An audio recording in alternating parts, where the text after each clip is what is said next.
kind of weird, but it was like he was a gardener's apprentice, older than her, but he used to write her poems or something, and it's very minor attracted person-ish at times, but yeah, Oh, he disappears to become a playwright or something.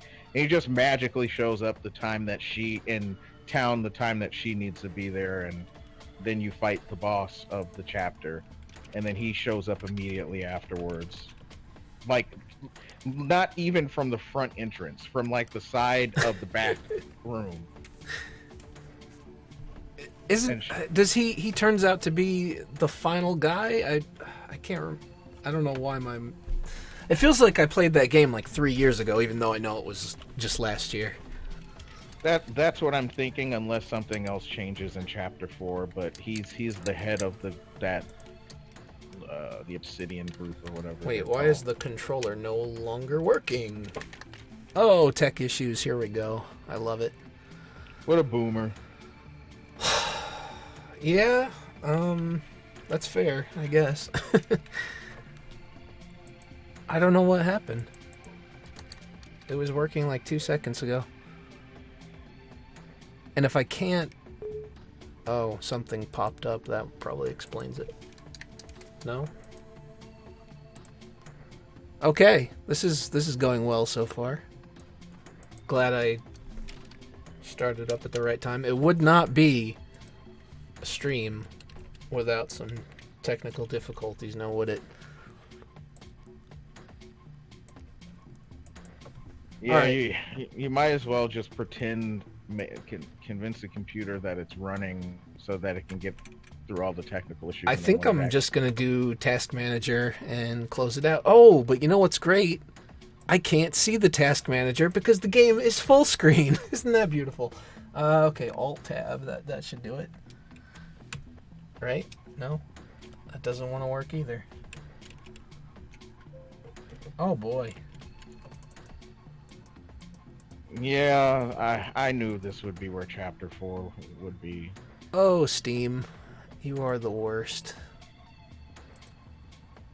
They kind of made all this obvious, like, oh yeah, this is when he said playwright, I was like, oh, okay, so I know where chapter 4 is going to be then. So That's why it didn't surprise me at all what happened, because it was like, okay, he's a playwright, and I just happened to have wandered to a town previously where everybody's playing a role in a play, so and it has that serious music, so I'm pretty sure that's where chapter 4 is going to be, and so that means you probably have to fight him. yeah, it. Hmm. You know, I'm at the point where I don't even remember how it ended. But this is... I actually think I have to restart the whole computer because apparently the game is just frozen on the screen.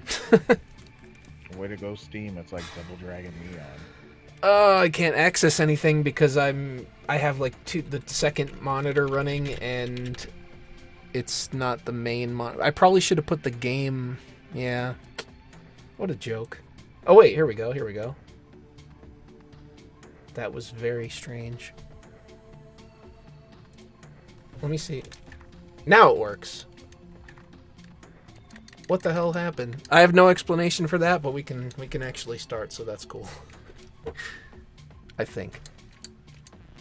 Let me do one more thing. Make sure OBS is pulled up just in case I need it.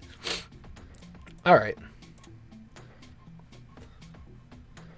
See, I wouldn't even play in full screen, but it's one of those situations where you can't adjust the game window, and it's the very bottom of it is like just off of my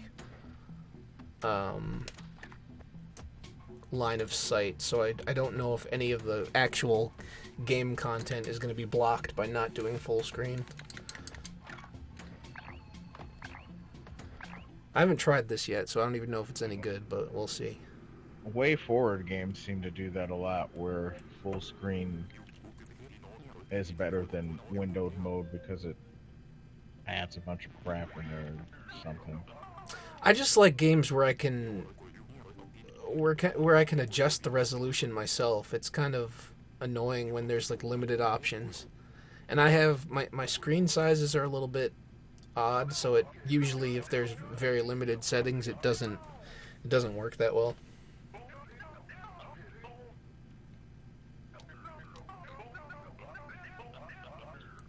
I like these Charlie Brown style voice actors.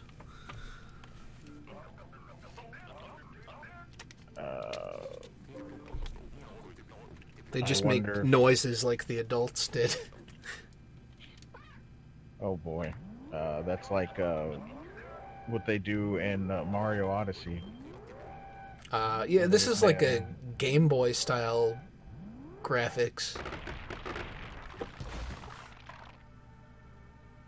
I have not seen it. It's called Gato Roboto or something like that, I think. It's kind of like Metroid-ish, but you play as this little cat guy with a battle suit. Mm-hmm. Actually, I guess you're rescuing your master. Oh, okay. Well, wait, the master's not a female, is it? No, it's a man, and since there's only black and white graphics, it's a white man. So you guys can take what you will out of that. It's a very, very current year. Friendly. Yes.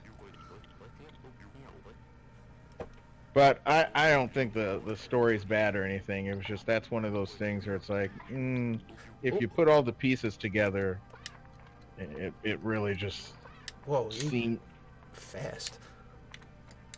Sorry, the controls just surprised me.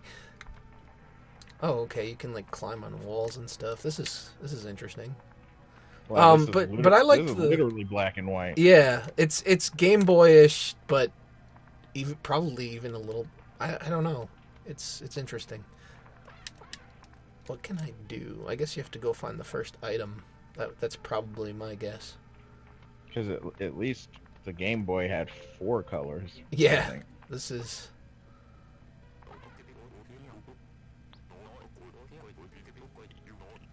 But yeah, I like in Octopath. I like all the stories. I mean, they were just they were fantasy, but they were a little bit more down to earth than the usual fantasy RPG stuff. It was like the characters had human problems instead of save the world from ultimate evil. I mean, that's still in there, I guess, as like the post game, but it's secondary since you don't even really have to do it. Yeah, and I don't know if I am gonna do. I saw somebody when I saw one of those grinding levels or videos, and he was like level 93. I'm like, I don't think I'm gonna ever get there. Like my wife was saying that she saw a video or something where some guy said that this is the 5th time he's beaten that new Fire Emblem that came out on the Switch, and it's like it's only been out a month. What kind of unemployment do you guys have to have in order to beat a game 5 times? Yeah, I don't think I could spend much time on it. Oh, hey, Spooky, thanks for the donations there. Save the world if you want, seems chill. Yeah, I mean, it's really a character piece. Like you just focus on the stories of the characters, and then if you pay close attention to the stories, it's kind of secondary. But like throughout, they sort of set up that there's this sort of overarching evil in the background, but it doesn't really affect anything. So I mean, you don't really have to do it. It's just sort of a bonus if you want to level up and I guess truly complete the game. I kind of do, but the leveling up really just sucks the fun out of it.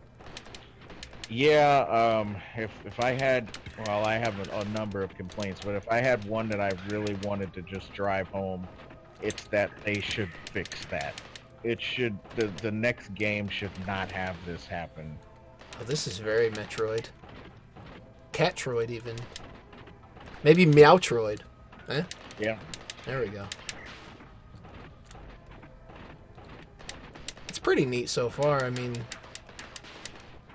I don't know The thing I will think is kind of will be sort of difficult is if there's a lot of secrets like there are in Metroid, because having this limited of a palette is going to make that interesting, to say the least.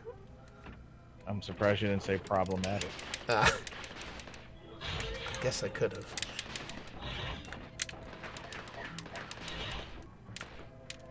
Also, this is going to be rough on the trigger finger because you can't just hold down to shoot. That's not good. Well, we need to get rid of guns anyway. We need more gun control. Oh shit, why did I do that? So none of your triggers should ever work. What I need is a health power-up. Is that what this is? Got a health kit module. Okay. Maximum HP has increased. Sounds good. I'll take it. I did notice that I'm not used to the colors because I have a tendency to want to like walk through enemies and then I'm up close to it and I'm like, oh, that's an enemy. Never mind. I don't want to do that. Oh, water damages you. That's not cool. Well, now they're just doing Castlevania.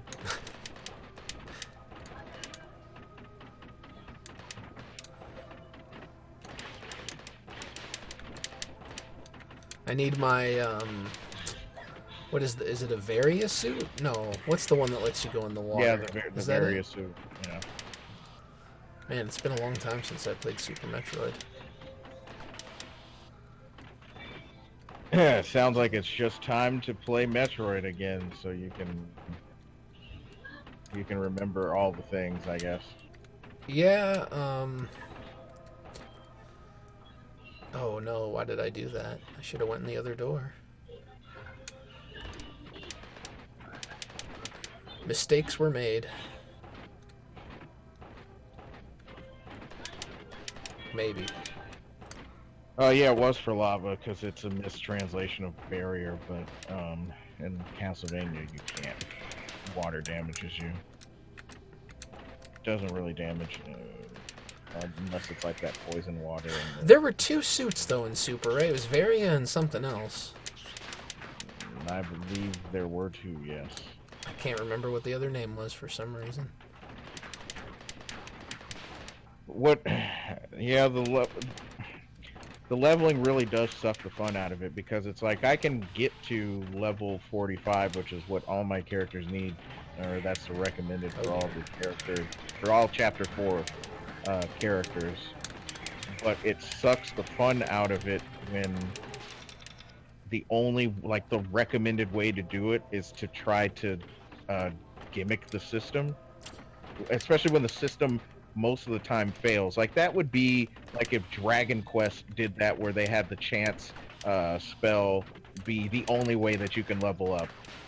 Yeah, it's like if you don't use those techniques and get, you know, luck because you have to get the experience amount, then you're basically screwed. Or you're going to be spending some time leveling, that's for sure. So I guess there's like, you have to kind of leave your suit sometimes and just go around as the cat too, so to get to certain areas. So I guess that's going to be important to remember. I heard this game was fairly short, like you could beat it in like maybe 3 hours or so. So like the original Metroid. Yeah, I mean, I don't know if it's going to go like that since it's my first time ever playing it, but I got it a while ago and I just didn't. It was pretty cheap. It was only like $6, so.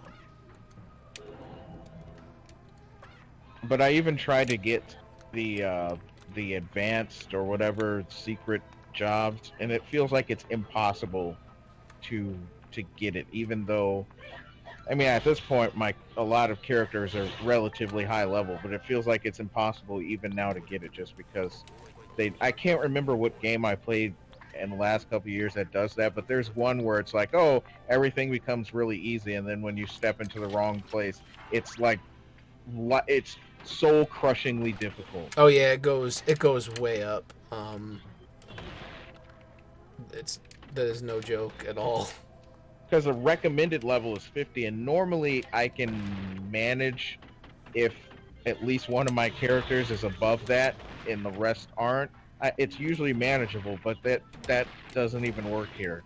It's like, no, they have 160,000. The boss that you fight has 160,000 HP and does like all of these attacks that will do,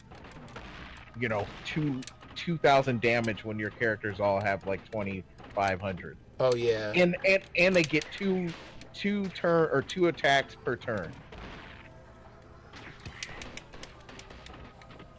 So I like how they do missiles here. It's kind of like an overheating system where you can use, so many at a time, and then you have to wait for the meter to go down. So instead of having to go around like, oh, I'm out of missiles, you just kind of have to wait for your cooldown. But it's pretty fast from what I've just seen.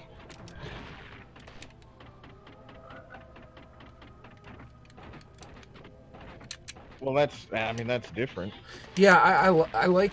It reminds me of this is a completely different style of game, but it reminds me of Shadows of Adam. How they didn't have MP, they had the AP or whatever that would build up back up every turn slowly, or you could, expend a turn to charge up.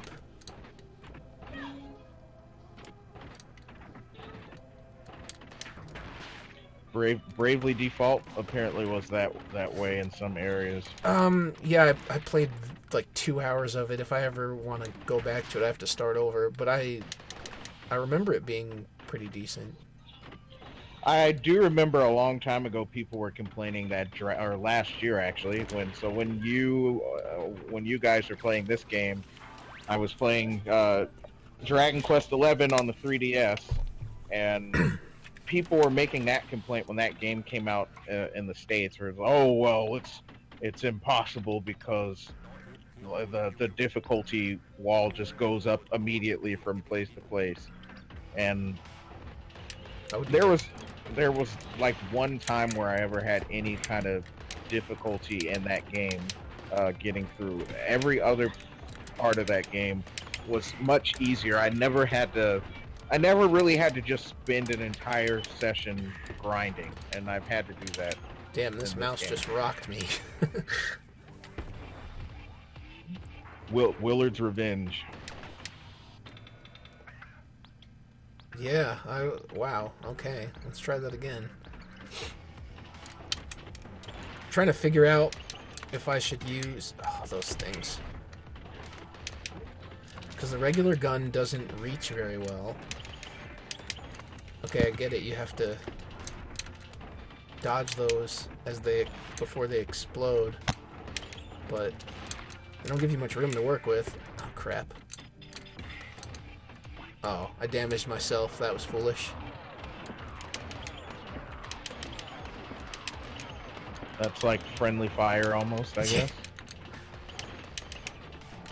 Yeah, a dumber version of it. I kind of have it down a little bit better, so if I don't win this time, which I'm probably not because I have one hit left, I should be able to pull through next time around.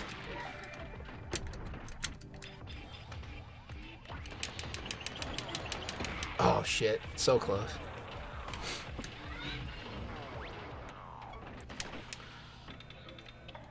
Alright. Wow. I am a stupid person. I did something I did not have to do. Oh, damn it. He jumped right on me. I hate it when the boss does that. It's like, not only do you have to dodge their projectiles, but you have to get stomped on too.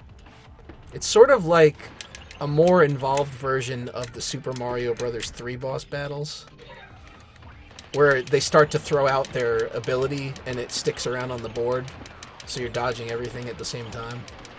Yeah. I mean, that's easy though, because it's like 3 hits, but this guy has a whole life bar.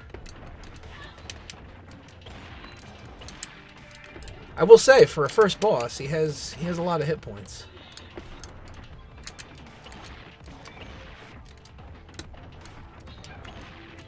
Yeah, this game's problematic because everybody is literally white. And at this point, they might be literally dying, or we might be literally dying.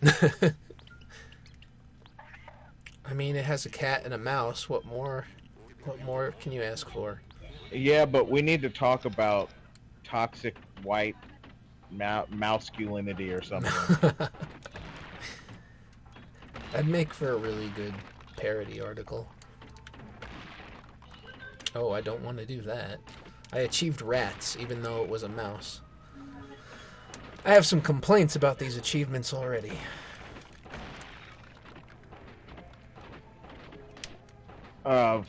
There was something you said earlier when we were talking about Octopath that reminded me to complain about the stupid social justice crying that happened when this game came out.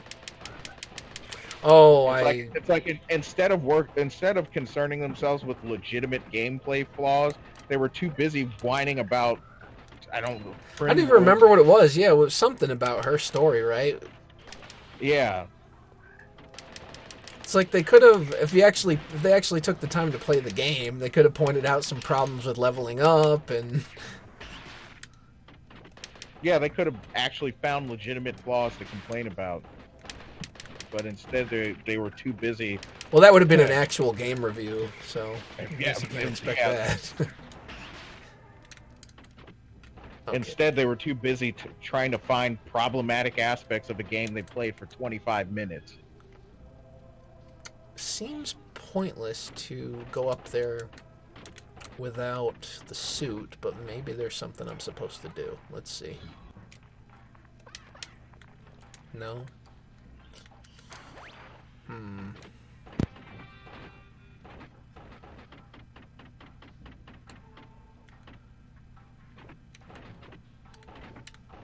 Can't make that jump.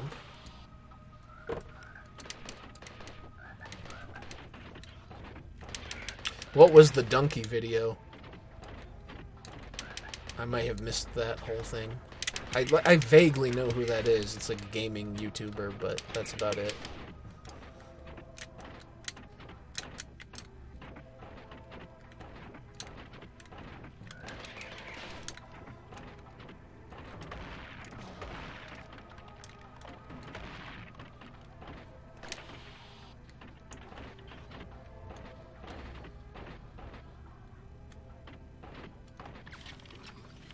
Give me my life back.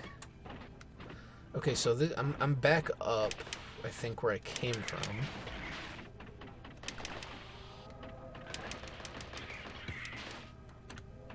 Wait, that was stupid. He reviewed the game without finishing it, and he just presented stuff wrong about the game. Oh. Yeah, that's kind of dumb. I mean... Isn't that what a lot of reviewers do, though? I thought they tend to just, like, rush through them, but I who knows what's common practice anymore. I mean, I legitimately believe that nobody who does, even like just YouTubers, I don't believe that they finish the majority of the games that they review. I mean, I guess that's that's all right to an extent. Like it sort of depends on the way you write your review. I mean, you can experience enough of a game to like get all the mechanics down. I guess you obviously can't comment entirely on the story if you don't finish it.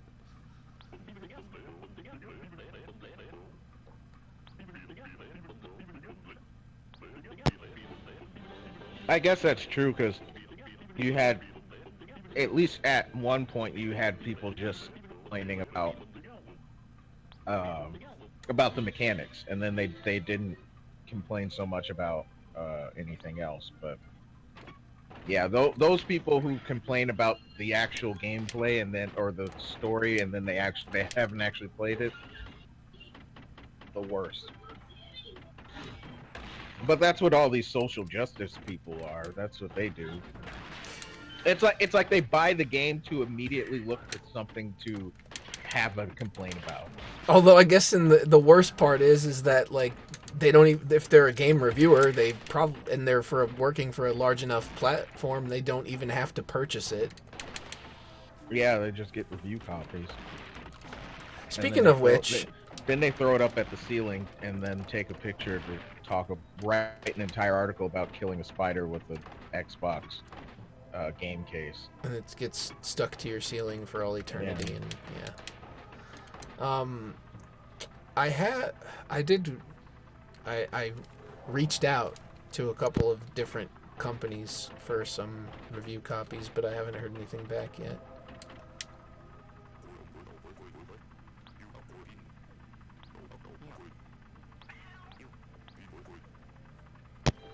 Reaching out is the way to go about it, though.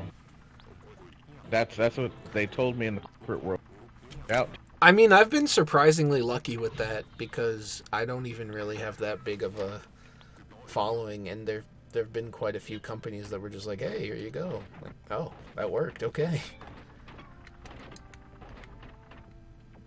Yeah, there are some things I can get review copies of pretty easily. Others not so much. It's usually for like, if it's a downloadable game, they'll give it. I tried for that BattleTech game because I actually did want to play that, but they were like, "Oh, sorry, you don't meet our criteria," and I have a feeling that meant they looked at my social media because I think they were doing that whole pronoun thing in the game and stuff, and yeah, it's like, yeah, I'm sure. I bet you're sorry. Because usually if they don't give me a copy, they just never write back. Yeah, which is fine. I mean, that's kind of what I expect. But the companies that have, I made sure to do like at least a Steam review or something like that, just to, you know. Because if I don't stream the entire game, then I feel kind of like I just stole it from them, basically. Free games.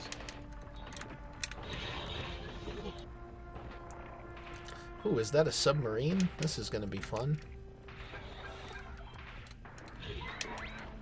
It sure is. I really hate that attack.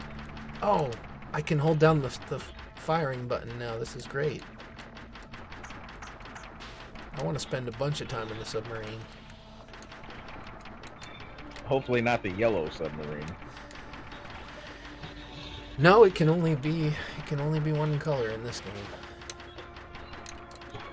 Good. I still am traumatized anytime that song even comes out. The only thing I remember about that song is that they wanted us to like sing it constantly in like 3rd and 4th grade in school. And I'm like, no, this is so annoying. I had to sing it on a bus trip to a Model United Nations like kickoff. I feel like I remember that story. Yeah, that was the worst experience I've ever had. Just a bunch of people singing "We All Live in a Yellow Submarine" for the next 30 minutes.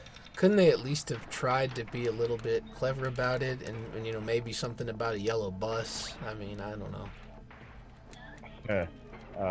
No. That kind of intellectual capacity is just going too far. I see. Well, then. I really, really, really hate this attack. That's why I killed him, because I hate that. That wall looks strange, but my cat powers are limited here. That wall looks strange, and it's already been built, so. Oh, wait, how does this work? It said you can extend your jumps. Does that mean There we go. That's a little awkward, but it works.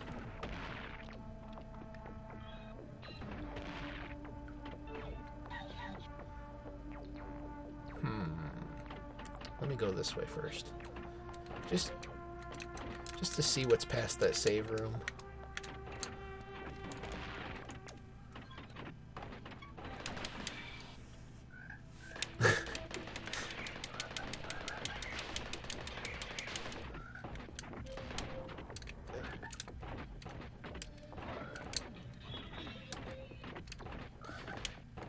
Yeah, I mean, as much as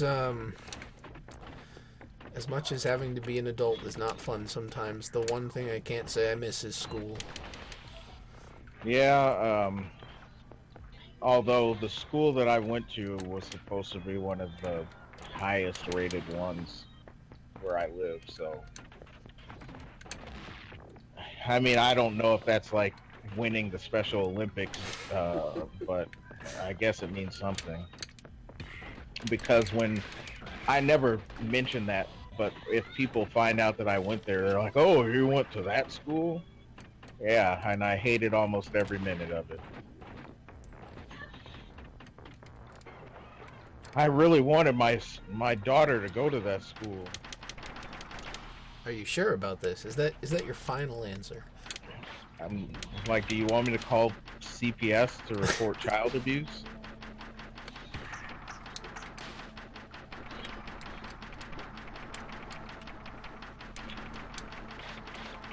And then the funniest thing is when they're like, "Well, what was your favorite thing about going there?" The day I graduated. I mean, at least that's a good. At least that's a positive aspect, I suppose. It's funny because it's simultaneously an insult and a good thing. Yeah, yeah. I guess you have a point. There, we've got graduation rates, so that's a thing, right? Support your content creators buying hats with good old American dollars. Communist lemons, funny money is no good. I still have some funny money, a little bit.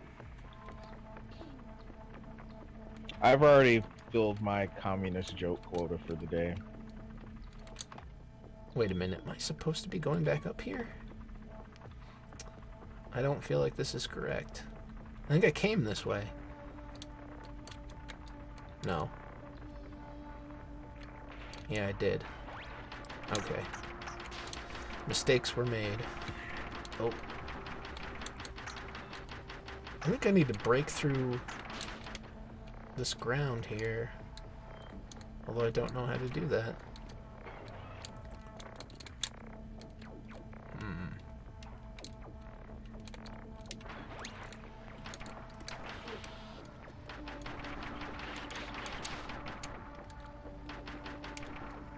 Buy Jimco. Buy today.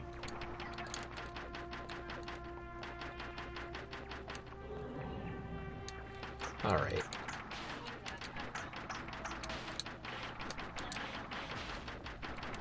These squids gotta go. Although one thing I will say is, a lot of people complain about public school, and rightfully so.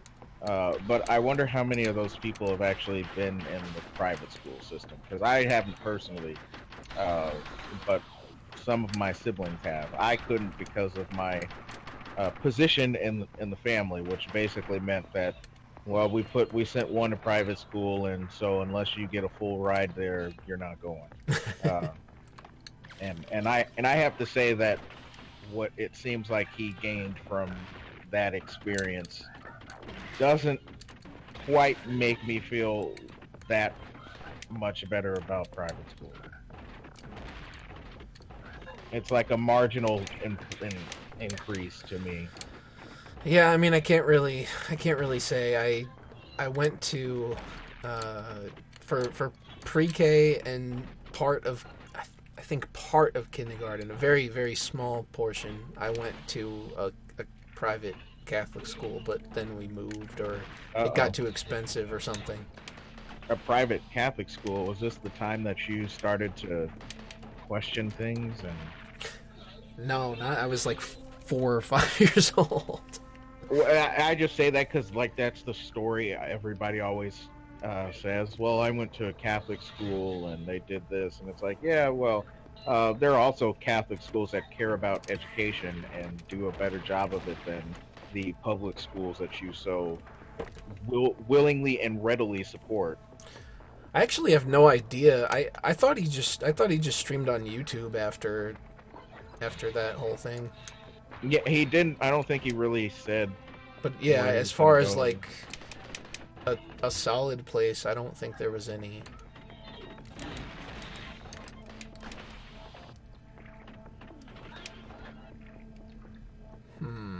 I just know after it happened, he went to YouTube, but that was for a little bit. I mean, that's still probably not the worst idea. As dumb as they are.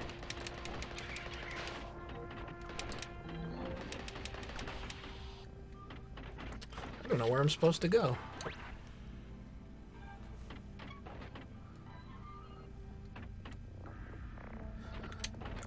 You now. I feel like I have seen that, but for some... Yeah, isn't that like some site where usually like people like Jacqueline Glenn or Onision have used to like do streams where they spoke to fans or whatever? Oh boy, where do I sign up for this? Well, I'm just curious as to what their, you know, how strict their rules would be or whatever. This looks like it does something, but I can't affect it. And this floor... Oh. And this looks like it's supposed to do something as well. You might say it was ineffective. Have a lemon. Thank you for the lemon. I appreciate that. I'm gonna make some lemonade once I collect them all. Alright, I need a way to get these last two people to get to level 45, because they're taking their sweet time. This is not what I expected. Oh, another thing is everybody keeps saying to go to that forest that you recommended, and I've yet to see any gains from going to that one. Yeah, I was there, and I mean, the only reason I went there is because it gave such a high level recommendation, so I thought, oh, maybe that means the encounters are hard and they'll also give a lot of experience. Yeah, and what ended up happening for me is that the encounters were not that difficult, and I don't remember giving... Well, I told you yesterday that the EXP... Like, there's one place I went where the danger level was 45, and I get more EXP from that battle than the majority of battles in a place that is 10 that recommends 10 levels higher than that. So I don't know. I'm just gonna call it racism and discrimination. That always works. It's a bit of a head scratcher. Yeah, I'm not really sure what. Oh damn! Wait a minute. You die instantly because of. Oh, that's bullshit. Okay, I was actually getting somewhere that time, and I made myself get killed by a renegade frog. Note to self: don't touch the frog in the water when you're in cat form.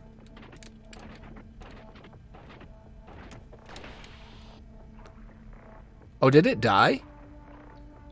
No, I have the stream playing, and it... Huh. That sucks. I actually have the stream playing along with the chat just so I can always tell if it's up, and it was running the whole time here. Yeah, I haven't had any problems. As long as it doesn't turn into a stream me situation. There are some stability issues I've noticed. Sometimes I'll have to like refresh randomly for no good reason. I'm not really sure what the deal is. Some people say it works better with the app. Some people like mess with the source, because if it's set to auto, it usually does like the highest one, but you could go down to like 480 or something if it's giving you trouble, or 360, I guess. Which, I mean, I guess on a stream like this, it wouldn't really matter much, considering it's a very, very low resolution game. Yeah, but it does give me that slight twinge of the Stream Me days when they suddenly stop, or when everybody was like, "Oh, the app was better," and now Stream Me doesn't even work. It doesn't exist. That's just, yeah. I still don't quite understand that.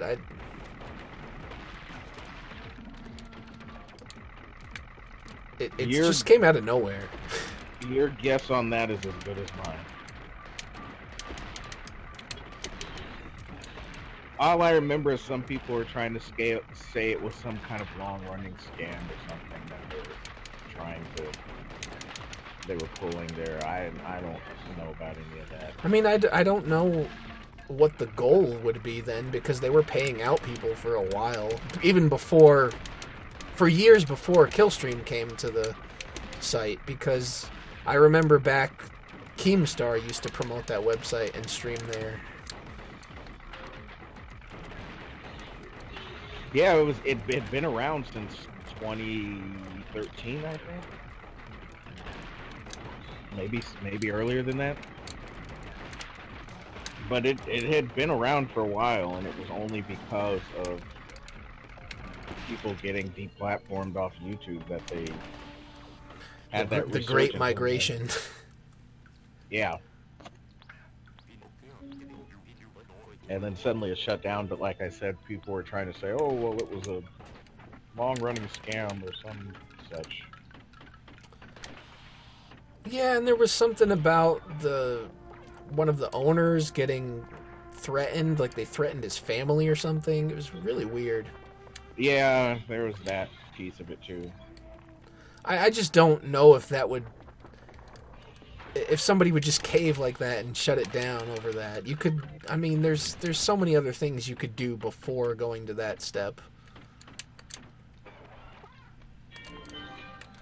So maybe that was... Maybe it was in the process of shutting down anyway, and that was just kind of an easy way to, make it look a little bit more reasonable. Which, I mean, to me it doesn't, but that's just me. Yeah, because I would say otherwise it's like, I don't think they were not getting funding, so that would be the reason that any startup just disappears, is they're not getting funded anymore. Dispatch got Stream Me shut down. What's the story there? Maybe it's out there and I've never heard the full thing.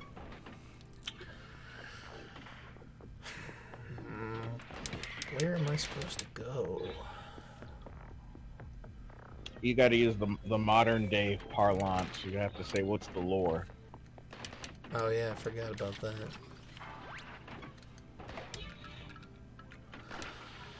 Not trendy enough. What can you do? Oh, I see. I can pass right through that. Or not. Huh. Worked in the other room.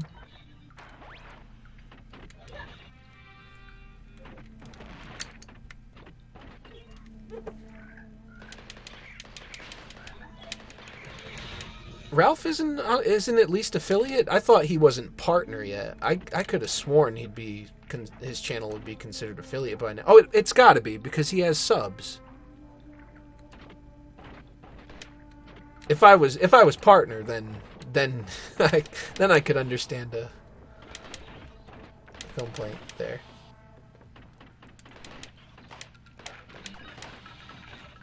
I'm not sure what the holdup on that is. I wonder if he ever got the information as to what's going on there. Because he should have met the requirements by now. Definitely. Well, yeah, because he went to Dlive first. Yeah. And then they did the whole, problematic language thing. Yeah, they put out that notice. Yeah, Ralph left immediately. So, I mean, it's possible that he just doesn't like Ralph for that, because of all that. Yeah. I mean, that would be stupid, but the older I get, the more I learn that how we view business people as being whatever thing is usually not at all close to the truth. They're usually far less than we think of them.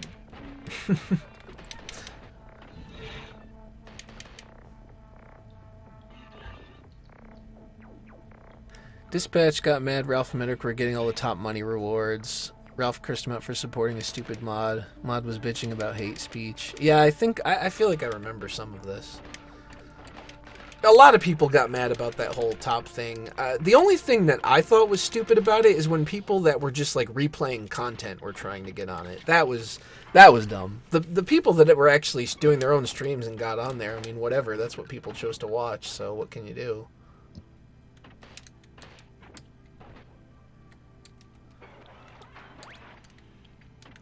I mean, you've definitely got a point. You should be very careful when it comes to burning bridges. Sometimes you don't really have a choice, but I don't think this is one of those scenarios.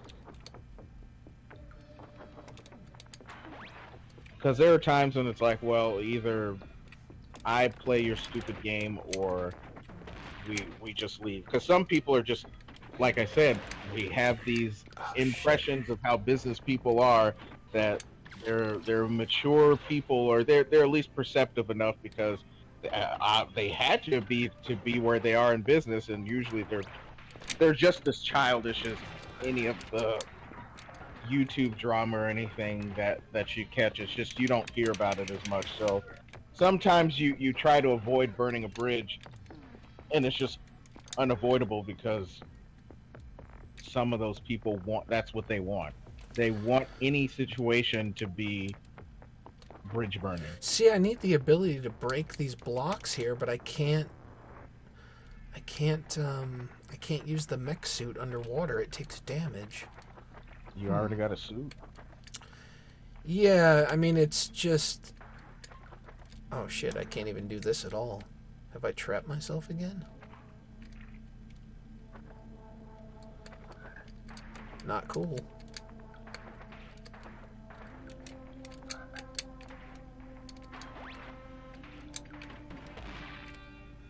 Not cool, man. Not cool. I feel like there must be some kind of...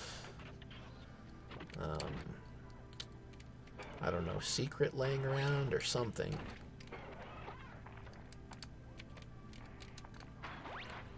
Probably not in this room, though. Donut secret. What I'd give for one of those right about now.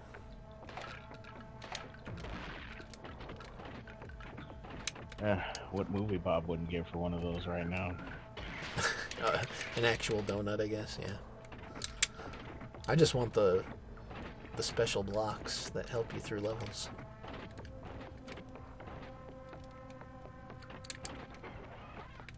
Let me try this. No.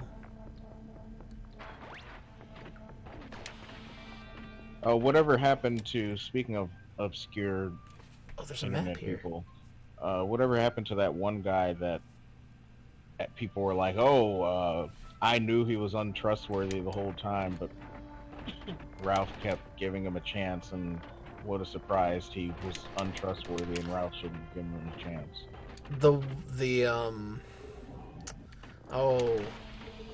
What the hell was that guy's name? I think it was Zoom. Yeah, okay. He's like, I still see him around on Twitter sometimes, but I think he kind of stopped streaming for whatever reason.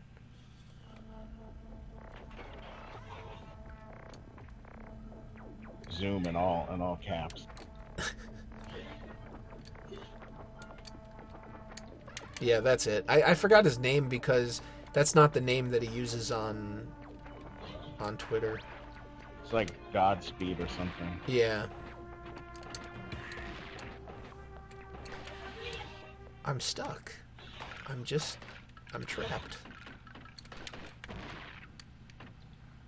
Huh. Yeah, now that would be lesson number 1 in why you should try to never burn a bridge if you can avoid it, because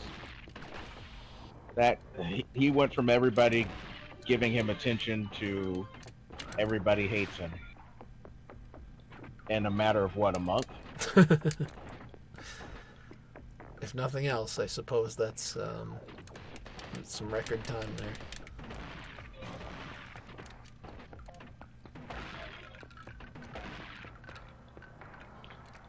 Well, now I'm just slightly frustrated. I appear to have been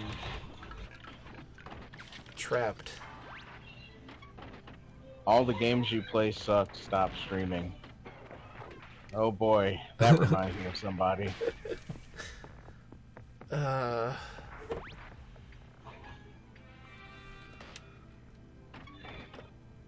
Look, I can. I don't know. I can't cure bad taste. Okay.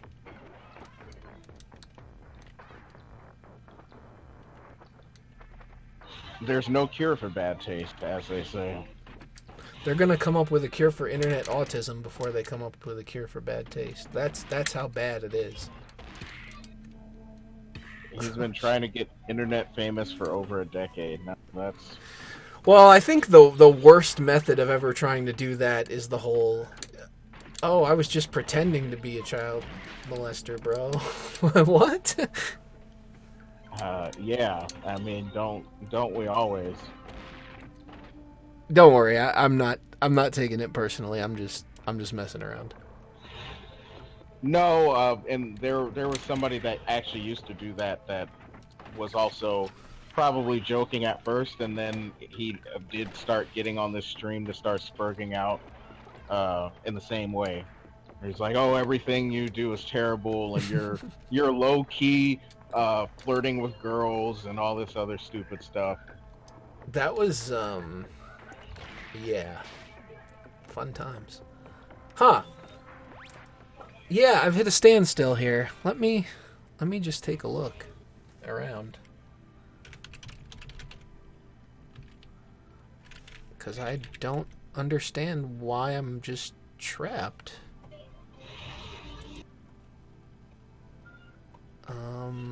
Submarine? Aqueducts. Reach the... Okay, so you need a drain. That's kind of what I thought, because you have to... There's a room where you need the water to be empty so that you can destroy the blocks. The pretending to be gay thing is like one of the oldest tricks in the book, though. There are plenty of teenage boys who try to pretend to be gay all the time in the name of. I guess I just...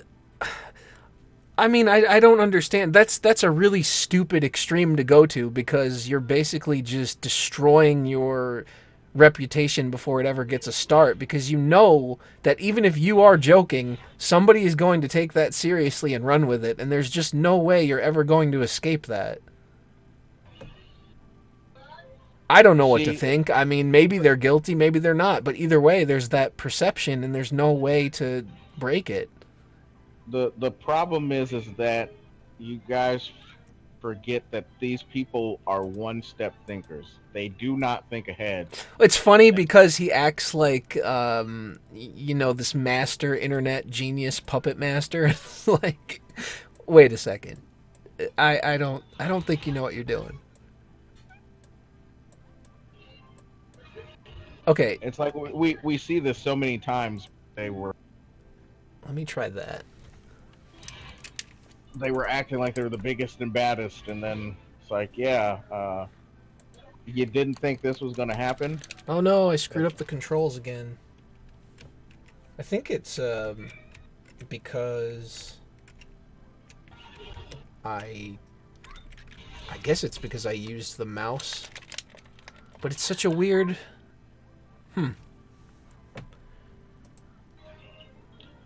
Gavin McInnes. Now there's a name I haven't heard in a long time. Yeah, you know what? It's funny. Nobody really liked him when he first popped up, because the thing that made him stick out in the quote-unquote anti-SJW community when that was a thing was the video where he was like mocking people that... mocking guys that played video games, and he was like, you guys need real skills to like... so you can like build a table or something. He was just being a dick. And that's the first time that he was really relevant, and like to that side anyway, and like nobody really liked him. And then I don't know. And then he became something, I guess. It's just there's so many names that I like that I hear every now and then. Like, oh yeah, I remember the guy was something people cared about. There's there have been plenty of different phases, I guess. I'm going to figure out how to fix this eventually. I may have to restart. The skeptic community one was probably the best because that was cancer from the beginning, and nobody wanted to accept that. They're just, what were they saying? You weren't being logical enough or something. Yeah, there was a lot of that logic and reason. That's where basically where that whole destroyed with facts and logic thing came from. Yeah, I think that was the first time I started to see that. And that's why it sort of became a joke, was just because, well, I mean, really now. It was always a joke. Yeah. On the Amazing Atheist thing, all that makes me think of is, what does everybody know his name as now? Because it's always been Spino to me, but what does everybody know him as now? Just David? Yeah, I guess his real name is out there now. David Sharat, because when somebody would point that out, he was like, it was a fruit dildo. Like, oh, that makes it so much better. Oh, I didn't even understand. Okay. Yeah, there's no real indication as to that being... Well, I solved it, but that was interesting. I guess it's hard to tell because of the graphics, the way that it's set up. You can't really differentiate between things that well. It's like one of the limitations to it, I guess. Yeah, well, but graphics are the most important part of a game, so... David Shitrat, yeah, that's the one that everybody goes with that doesn't like him. It's too bad that you don't have any of the chats. I know, those would be anymore. Gold now. Because, or can I tell that story? Yeah, I think so. It's not really a story, but I don't remember. So it was like early on in your YouTube channel, I guess people invited you to a Skype chat. Yeah, and to hang out in a Skype chat. Because they used to have, I don't know if they still do it anymore, but it was a bunch of people doing something called the Sunday Fun Day. But that was like the Skype chat that they had just for everybody that they would want to. I think Red still does it, and it's just like a lot of different people now. It's not the same cast. And well, anyway, they had gotten David in there back when he called himself Spinosaurus Ken, because he was an up and coming YouTuber too. And like this was where if you were in this chat, you could see firsthand his love for Lauren Southern and all the retarded things he would say. Like one time he was like, "Oh, I went to go take an exam today, and I was beast mode," or some garbage like that. Or he was like, "I took it without even studying because I took it beast mode." Yeah, like, something like that. No sleep or whatever. and then he was freaking out because his flatmates when he was in college, they found his YouTube channel. Yeah, so they wanted to have an intervention about him and his his men's rights activist sympathies or tendencies or something like that. Yeah, and he was like afraid of, I don't know, a couple of feminists and a tranny or something. Yeah, he was really freaking out over like I don't know what to do about this. Yeah, well, so the funny part about that was like they were like, "Oh, tell Dean Esme and get Sargon to spread the story." It's like, you guys, what the fuck? Like, how about you just grow some balls and face these people on your own? It's not a national crisis. Just couldn't let that happen. And then what made it worse is because he wasn't the youngest guy. There was a 16-year-old at the time there. Yes, who actually later on turned out to be pretty decent. Yeah, and he just left to go do real life stuff. once he disavowed all that, then he became a normal person. But all the older guys in the chat would worship David, like, "Oh, this guy's a genius, and he knows where he's going in life, and he understands what reality is really about." I bet nobody predicted that where he was going in life was to the left. Well, nobody with any amount of basic elementary level thinking would have thought that, which I guess was the majority of those people. Because I remember when he was proud of himself because Karen Strawn or whatever her name is. It was like gave him the compliment. He had it in his bio for a while, where it was something like a genius at pointing out logical fallacies or something. Oh my god, it was just cringe. He did have that on his bio for a while. He's like, oh well, Strawn said I was really good at pointing out logical fallacy. Absolute cringe. It's like, go to yourlogicalfallacies.com and buy yourself a poster, buddy. There's something to put on your resume. Well, why should we hire you? Well, I'm really good at pointing out logical fallacies. Sir, can you tell us some real life skills now? What do you mean? I'm a genius. I am. Was it security? And then of course there was that wonderful time when he was threatening to fight his dad or whatever. I read on Twitter. No, I think it was on Facebook, but he was posting the screenshots to Twitter. He was posting it on the chat too, I think, because dead. Because I think that's where he was like, "Come at me, Dad." Like, okay. Have you looked at yourself lately? Do you think you, a scrawny, pale, this noodly armed kid, yeah, 18-year-old is gonna beat a middle-aged man who probably does real work and real muscles? Like, okay. Good luck, kid. And then he was so proud of himself when he had that one article where he was like, I'm never having a girlfriend or whatever. Yeah. It's like, wait a second. And then it was like, but there's one person I would make an exception for, and it was Lauren. Yeah. I'm sure she would feel blessed to know that. She was in the chat too, wasn't? That's how it started, because she was in the chat. She was in the chat, yeah. It was interesting. And he tried his best. He really tried, and he could not succeed. But he tried to woo her from that Skype chat when she was in it, and she just never paid attention, because that's when she was running for political office and all that other stuff. And so yeah, everybody knows what happened after that, where he got mad and thought she was blowing him off, when she was just like, well, I had school and a political campaign and all that. And real life is happening here, David. Yeah, I remember when he did drop out, because I laughed, because he bragged so much about how intelligent he was and how his marks in school were, and then it was like, well, he dropped out, and I don't remember why. Maybe he blamed it on feminism or something, but then he dropped out almost unceremoniously immediately after, I think, all the Lauren stuff started to blow up in his face, and then that's when he, quote unquote, found D, because we can't even guarantee that that's a real person.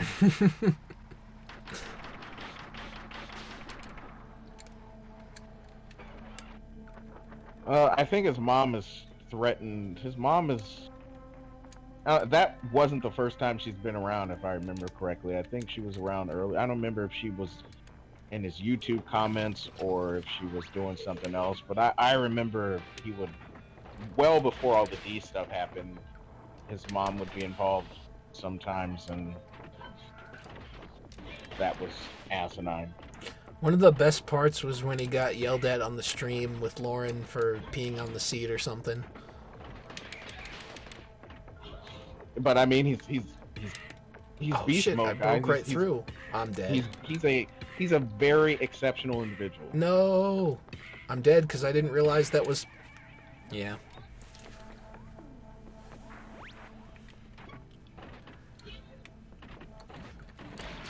Spinosaurus Kin Haters Guild.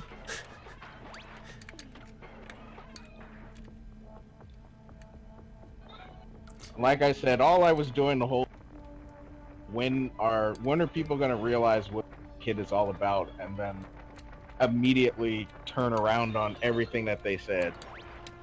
'Cause at first it was like, well, everybody was worshiping the ground that this kid walked on, and I was like, yeah, how long is that gonna last? Wow, is there really slowdown in this? You know, so I got a lot of stuff on memory or something.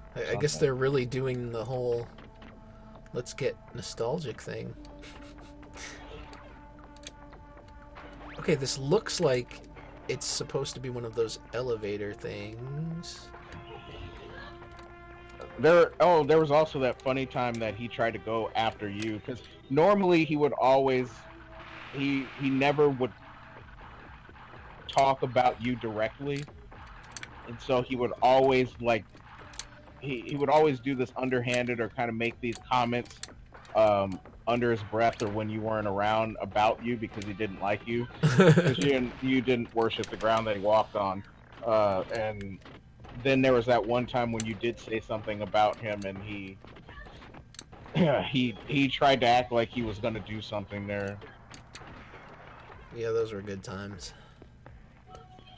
Like, oh, he's a nobody. I think contrarian asshole was the label. Yeah, because you put that on your on when you did streams. That was your yeah, it was the lower third. Yeah. Okay, there's got to be a thing around here. I just need to stay away from these frogs. There we go. What I always thought was going to happen is they had that one other girl, had Dutch girl or whatever in the chat, and I always thought that he was going to give up on Lauren because he was going to realize how statistically unlikely that would be to ever work out, and he was just going to go for the very basic looking Dutch girl. It was like Griffin something or whatever. I don't really remember her name. That. Yeah, because even when he went to the left, she was basically still there. So there was that other guy. I don't remember. Feminism is for something. Feminism is for nobody.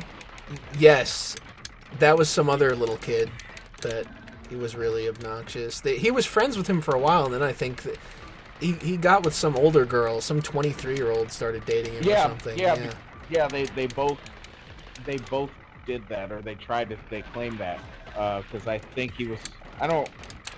He said he was with somebody older, and then it was during the time he was with D. I know that much, and. So he was with D, and then that guy was with some 23-year-old who lived in the States while he lived in the UK. And like, yeah, this is a real relationship. I'm sure there's not a cage waiting for him when he comes to the States. You know, I think he actually did it at some point, if I'm not mistaken. I really there was just so much stupid things that happened that it's hard to keep track. I think he did go once, but whether or not what is reality is what he thinks happened is another story. Because like they'll do that and then they'll think, okay, well we have something, and then it's like no, because remember David tried to do the same thing. Or he wanted to go to the States. Yeah, he went, and the girl couldn't see him at the time or didn't want to or something, and then he got all pissy in her DMs, and he went and hung out with Jeff Holiday instead. Oh man, talk about a step up. Yeah, really. I mean, I'm convinced that's just one of those what are they called? Those hackers or whatever that try to extort you for money through email. I'm pretty sure that's all that was. So, I mean, I kind of have a little bit of backstory that nobody seems to remember, but she had a YouTube channel where she spoke, but she had no accent of any kind, and I just don't believe that some foreign girl that claims to live in a Muslim country is going to have no accent at all. And she had an Instagram. And she claimed that her parents were like super, into their religion to the point that they would turn her in if she was discovered as being an atheist. Yet she had a Sam Harris book posted on her Instagram. Now, how did she get the book? How did she keep it in her house? She would post all those kinds of things online, but then she was like, "Oh, I'm being persecuted because I'm an atheist." Yeah, I mean, and they even conned Milo Yiannopoulos into it was either him or the other guy, Alum Bakari or something, into writing an article about that because they played up the whole she's gonna be killed narrative, and I don't know, they went with it, I guess. Yeah, and there was no proof. There's a GoFundMe, and that's where the 10K thing comes from, and that's that. But she did never. She did show her face, though, didn't she? Yes. On her YouTube channel, yeah. Instagram, I believe, or once on Twitter as well. Yeah, I do remember the one time on Twitter, and I didn't know she had an Instagram, but I remember the YouTube channel because then they would do the cringeworthy thing that young people in relationships do, where they would go like comment on each other's videos, and like, please stop this. Okay, where? I think I've opened up. All that made me think of is the dumb thing is when somebody asked him the very hypothetical question of what would he do after he had sex for presumably the first time with ever, but with Lauren, and he was like, well, I would go take a shower. Like, okay. Like you didn't do that first.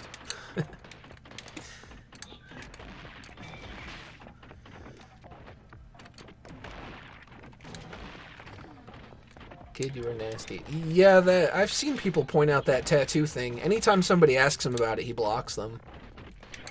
Which doesn't really, doesn't say anything good. Even if he's not guilty of anything, that just looks weird. I mean, I'm sure his Jeff Holiday. Yeah, I mean, I'm sure his excuse is that, he's blocking the quote-unquote concern trolls or something, but it just makes him look guilty. But that guy has so many other problems. Yeah. That's the last thing he needs. Even if it's not true, there's already enough wrong with him.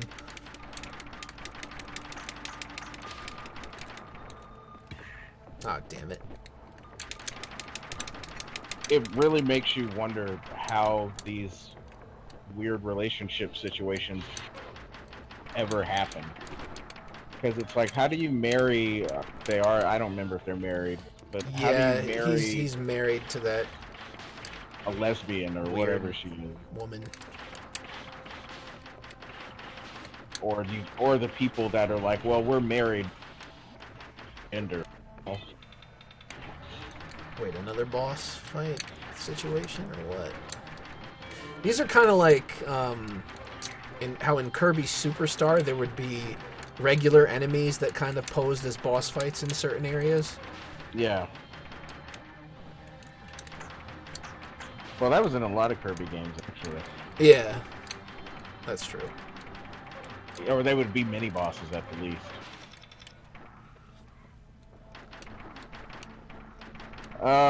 Yeah, that Jeff Holiday embarrassed himself. Bunty's embarrassed himself. Oh, Bunty. To the point of no return there.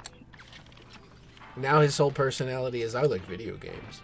It's like, okay, many of us do, but I don't understand why that makes you appealing. But he's still basically doing the I have to move this, I see. Whatever weird thing he was doing before, because I thought he was still kind of doing that, where he'll go and even though that's his thing, he's trying to turn it into a brand or whatever. Guys. It's always a brand with that guy. Life is but a brand. Well, that's because that's what he made everybody think, like that's his career, and then when you look up his professional profile, and it's like you have a total of like 1 year of relevant work experience in the field that you're talking about.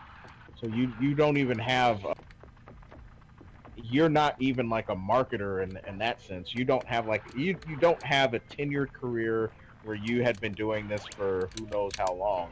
You just now you basically did this a couple years ago, and then Oh, what the you fuck? you quit that job after like 7 months or something, and then you tried to make this YouTube thing work out. How is this supposed to work? I obviously need the... Because I need the suit to get over there. And then the whole "I'm proud to be a cuck" thing, like, no.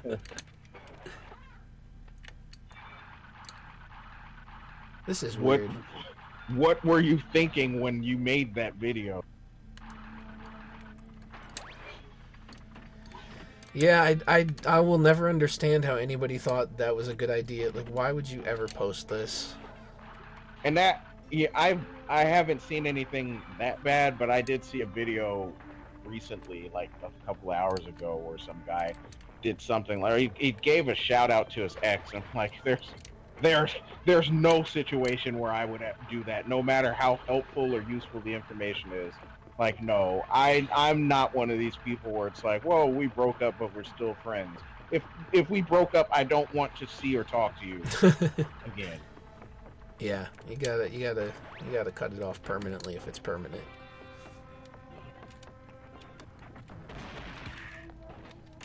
Okay. And that's the weirdest thing when you have guys that do that. I don't know who they're trying to prove to.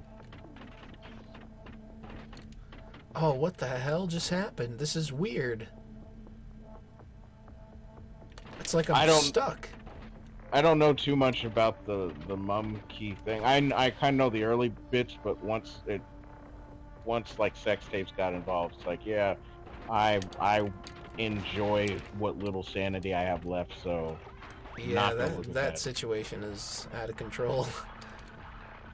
And it's not something that I ever really paid attention to in general, just because I never even really knew much about what he did online or anything.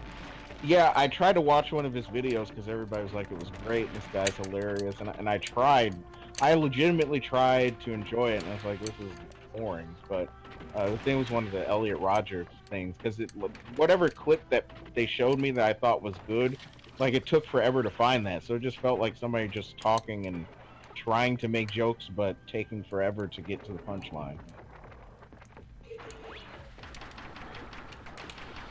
It's strange what an internet career does to a person. You would think with like a decade and a half of cautionary tales that people would learn their lesson, but no. Because even in the early days of YouTube, like 06, 07, you've got plenty of people who have left and returned to YouTube because of whatever drama happened back in those days. And you would think that people would have learned from those, but somehow it's always different when it's their turn at bat. Oh, it's also kind of weird because it's mostly people that talk about other people's drama end up in these messes. I don't know if there's a certain type of like personality that attracts. Like maybe somehow criticizing someone else's thing makes them forget about their own. I don't really know. Or they get too much ego and think it's never going to happen to them. It's strange. I mean, that's the most plausible explanation that I can see. That they get too much of an ego and they think it's not going to happen to me. It's like a gambler. Like, I'll quit when it gets to be too much. I'll know when it's too much. $7,000 later. Yeah. I've lost everything. Then all of a sudden they're on some TV show. There's a lot of projectiles floating around right now. Oh, come on.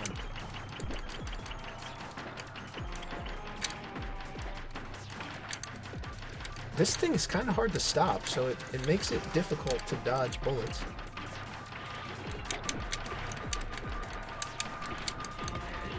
But yeah, you would think the numerous tales of people self-destructing would tell people, you know what, maybe I shouldn't rely on YouTube as a career, and then here they are. They do it, and then they get too caught up on their own ego or Final drain. I don't like the sound of this. Oh, since we were talking about Sunday Fun Day and Drain, that reminded me of somebody else. Oh. That one chubby girl that where people in her comment section were like, oh, the one with the books or something, and yeah, because she would bounce around on the YouTube videos, and so people were like, man, it took me 45 seconds to finish, and like wait a second, what are you doing? This chick is just obese. What are you? I guess it doesn't take much to impress on the internet. The game is Gato Roboto. The thirst really is real. These people.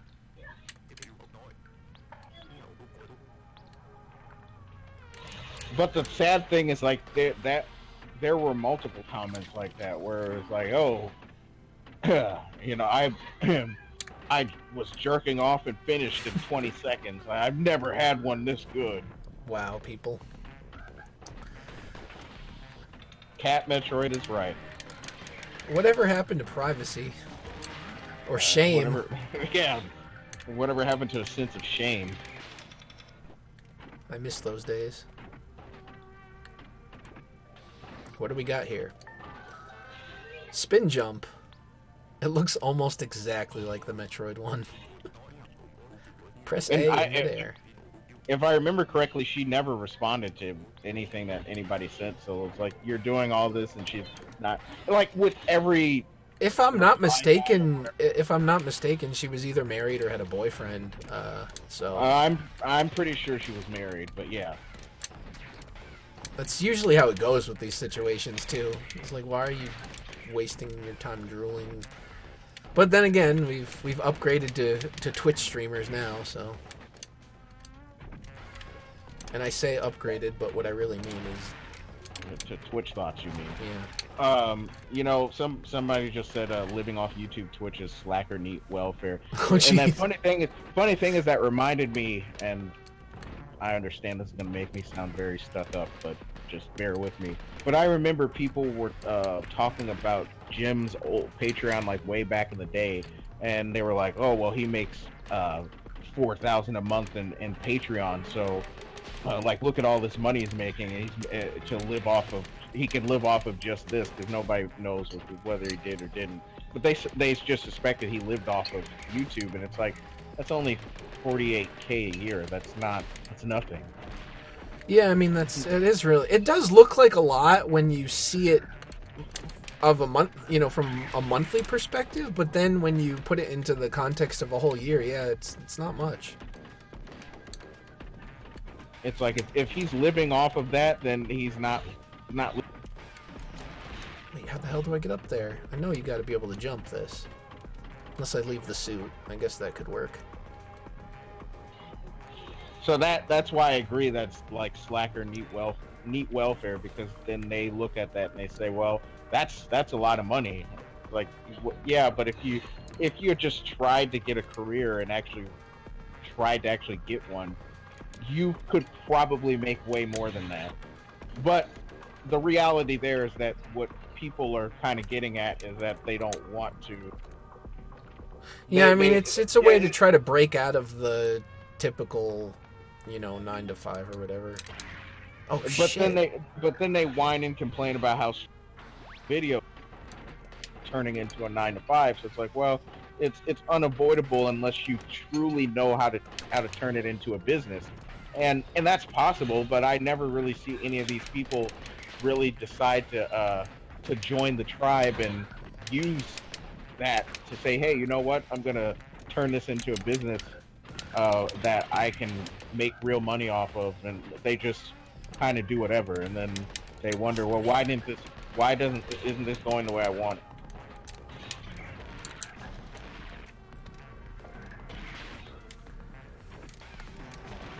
The only way 48K a year isn't bad, depending on the state that you live in, because I live in a state where it's not a high cost of living, or in an area where it's not a high cost of living. The only way that is sustainable is that you would have to be renting a very cheap apartment, and then that means you probably have other expenses that you would have to pay for, because an apartment that cheap probably means you're going to the laundromat, which means you have to then pay for that and pay for transportation to go back and forth there. And if you don't have any bills, then yeah, you could make a living off of that, but that's not enough for you to live extremely well. If well, I mean, it's also, I guess it's also not taking into account like the future.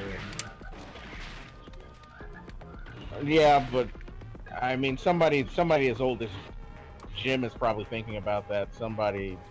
Well, it depends how much like of a down payment you have, and there are some factors. Yeah, well, my mortgage is cheaper than my current rents these days. Okay. But but yeah, you'd have to have an extremely high down payment in order to afford any kind of mortgage, even around here, because unless your mortgage is for like a 70K house. There we go. That's how you do it. Well, that's not going to get you very far. And even then, 70K house, even in a flyover state. I mean, there are some people that end up making out like a bandit on internet content, but it's just not that common. Well, yeah, I mean, DSP bought a condo or something. I mean, you got Boogie is doing that, or has been doing that. I don't know how well he's doing anymore, but he was for a while where, that's all he had to do. Yeah, and, well, it's a lot easier if these people are smart with money, but the thing about that is that if they're not smart with anything else, it's unlikely that they are smart with their money. Now, that's not to say that it's not possible for them to be smart with money and dumb with everything else, but a lot of these people don't seem to have a lot of business sense. So, I mean, if you're in an environment where you think 48K a year is a lot of money to make, then I don't think that you have the business sense otherwise. Because, I mean, even if you said, well, I made 48K a year in my business, if you're not saying, okay, well, how much of that was profit and how much of that can I use to grow this to make more money, then you're probably not the most business savvy person, and we won't be adding parentheses to your name anytime soon. How the hell are you supposed to get across this? This is insane. Or maybe I'm not supposed to get across this yet. What a jump. Yeah. I'm guessing no. The screen going up and down is beginning to make me a little dizzy. Yeah, Mega Man. Jeez.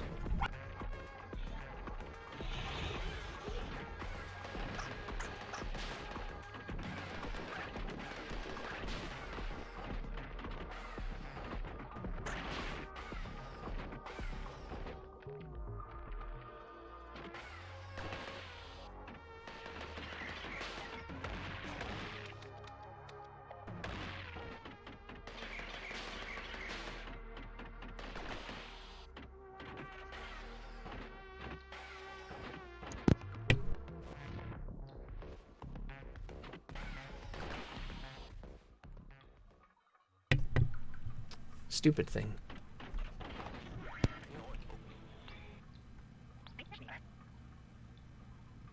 I wonder if I'm close to the end. I sure hope you're not a dog dad if you said that. and I have actually seen a bumper sticker on somebody's car that said dog dad. Yeah, they're making those now. I don't understand it.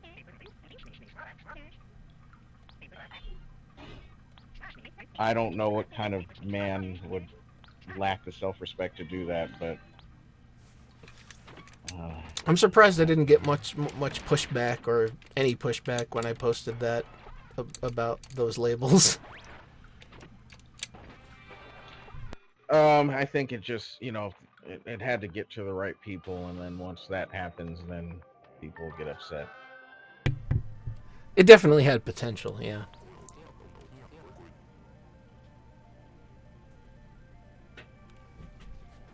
Well, that's kind of the dumb thing about a lot of the entrepreneurs types, or I deal with a lot of startup people, so yeah, I get the whole we want to just keep making more and more money, and um, not not wanting to live. And part of the issue with that is that people kind of treat it the same way they do with technology, where it's just like, well, if you don't want to make more money, it's like technology. If you don't think everything that is new and quote unquote progressive is good, then you're a luddite, or you're this horrible person because you have some doubts about the value of some of the technological advances. Like, yeah, uh, sometimes technology has allowed for things like uh, diseases to get cured, or something like that. But then technology also has fed into a lot of narcissists, and we have social media that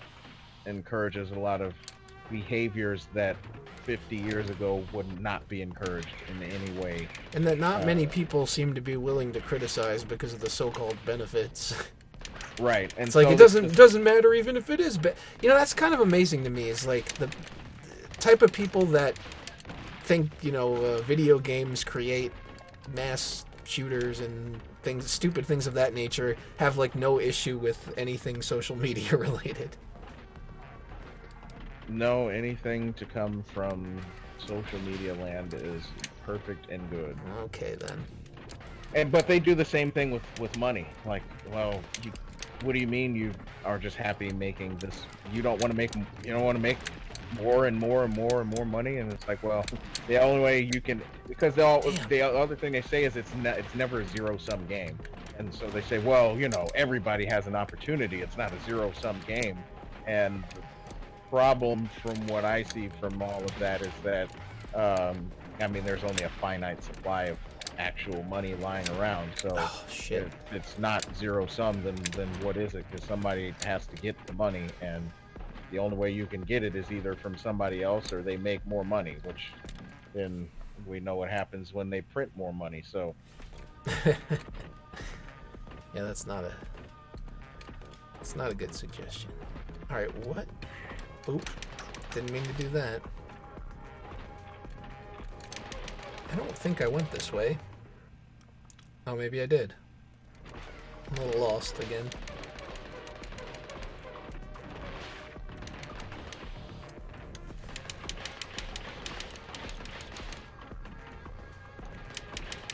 well, the worst um, thing that they could tell you when it came to college, besides saying that everybody needs to go, is simply major in something that you love to major in.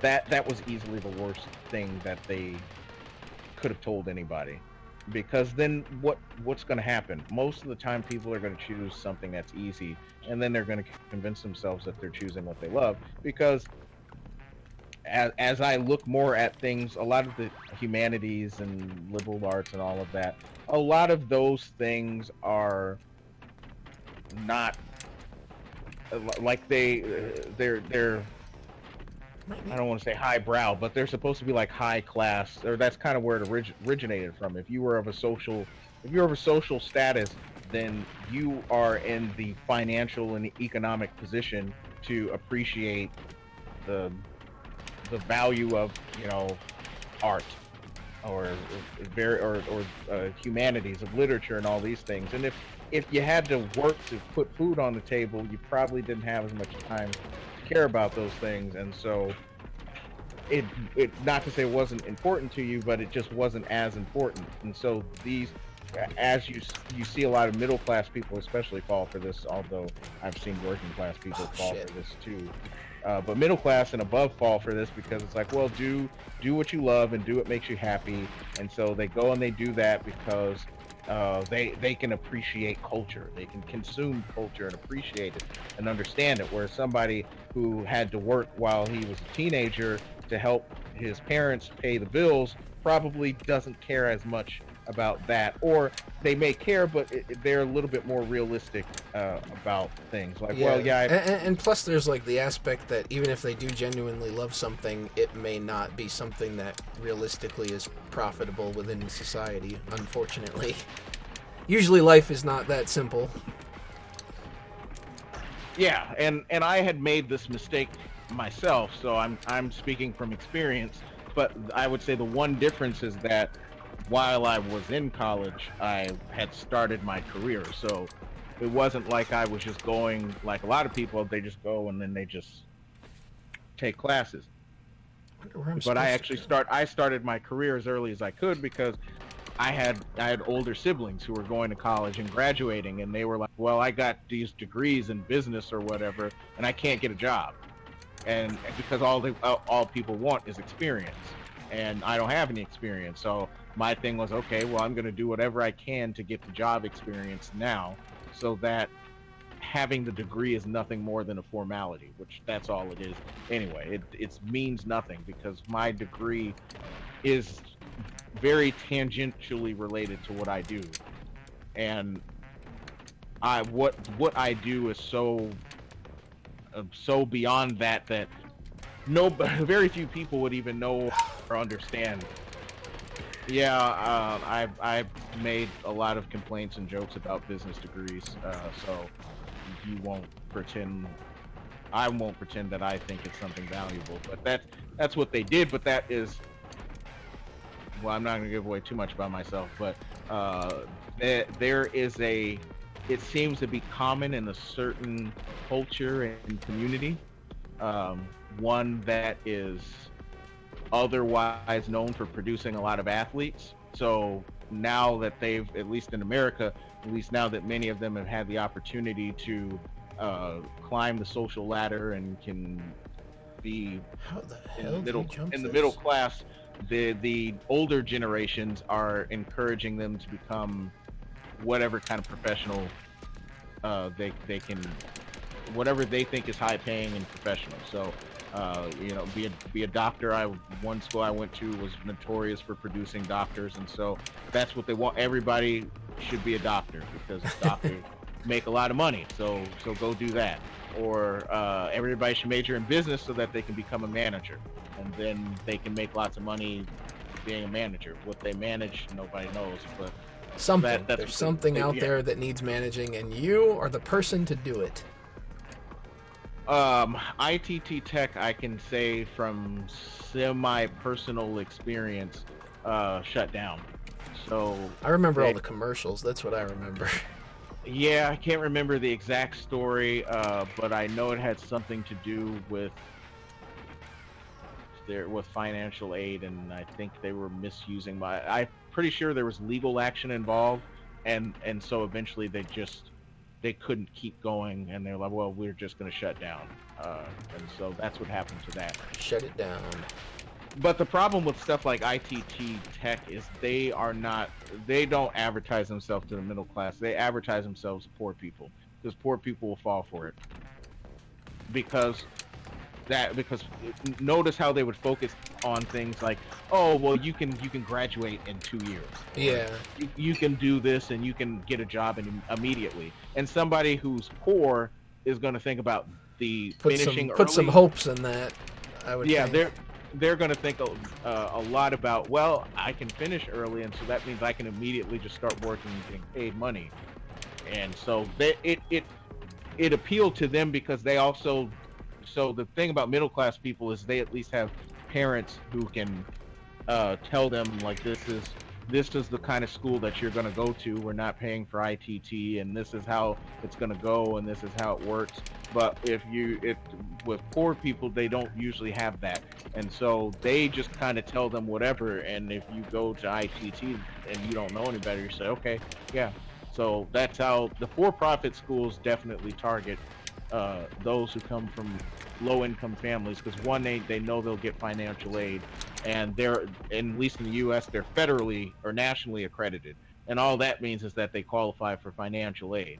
Um, what they don't, what the people that go there never realize is that if it's not regionally accredited, it doesn't hold a lot of weight in the professional world. It's got to be regionally accredited, because regionally accredited is what they use to determine level of academic quality, which is still garbage anyway. But that at least holds more weight professionally than so for-profit schools. So most of them were just for-profit, and they're nationally accredited so that they can get financial aid, because they know they go after people who don't have money, so they know they'll get money from the government, and that's what happened. They did that for a long time, and then I think people were complaining just too much. They weren't happy, and so I think the Department of Education or something looked into them, and they eventually shut down.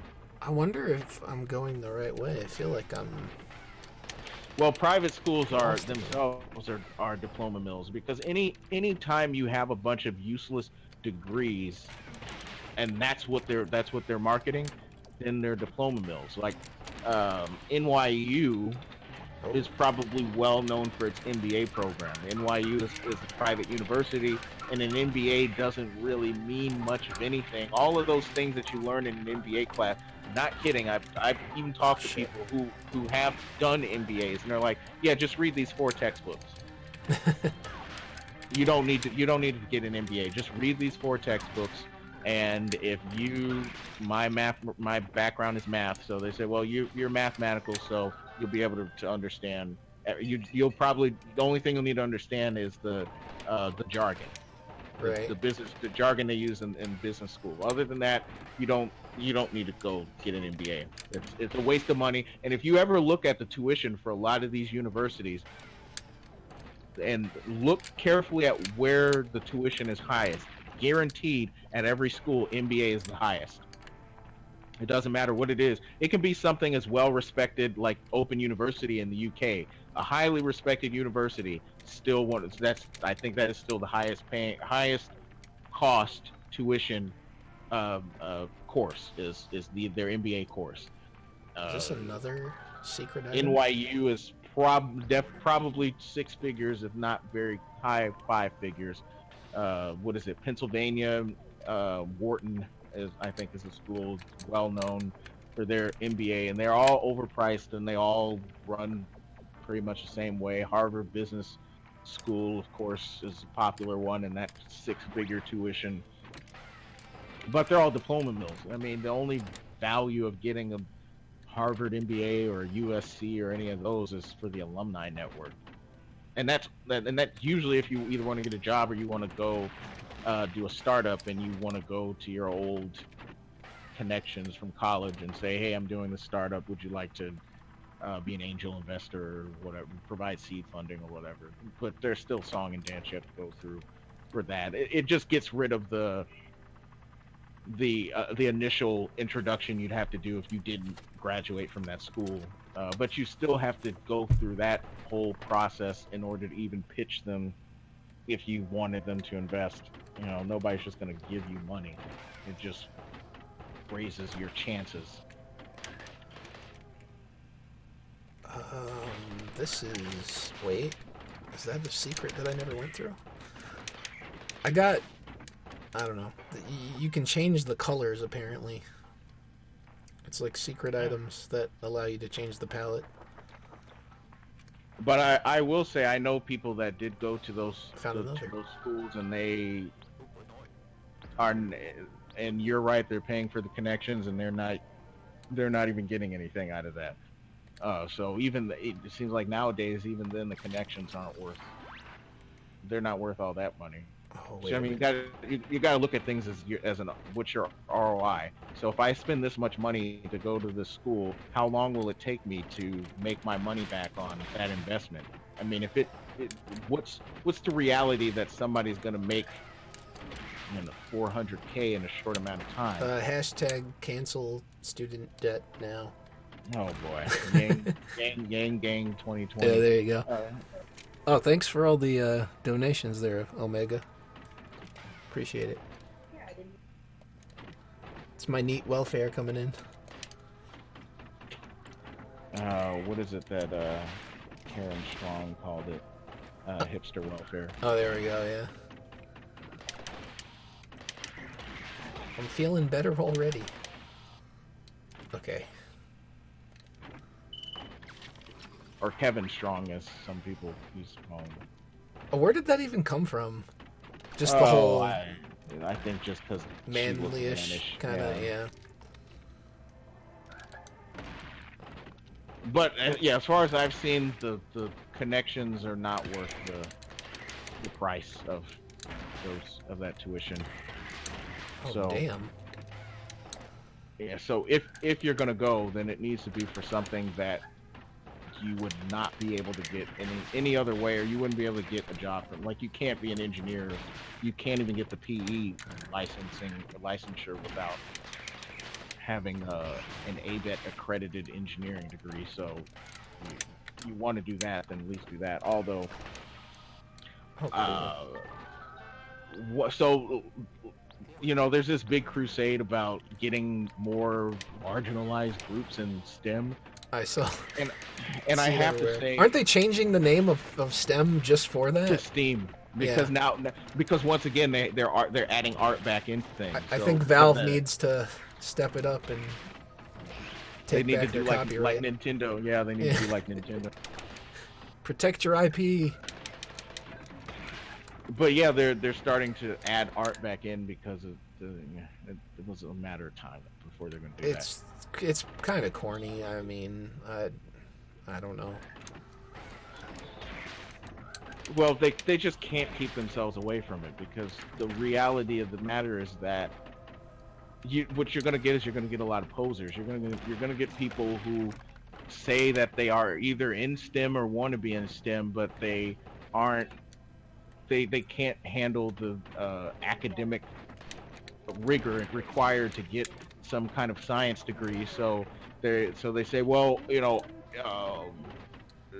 some technology is an art form, so we need to add art back into STEM. But even then they still are like, well, we need all of these to be in STEM, without really asking if those people wanted to be in STEM or not, because that's how we got into the STEAM situation. Is that the reality is that most people don't want to be in it, and they brought them into it. So I'm on Steam right now, and I have plenty of achievements, so I believe I have a degree now. That's how that works. I gotta figure out where the hell I'm going, though. This is interesting. I think I found all the secrets, I guess, except maybe this one. Yeah, Elizabeth Holmes is. Oh no, I've been down here.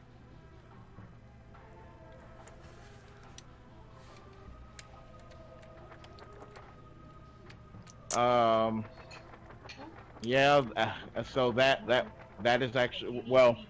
When you say architect, I assume you mean software architect and not actual architect.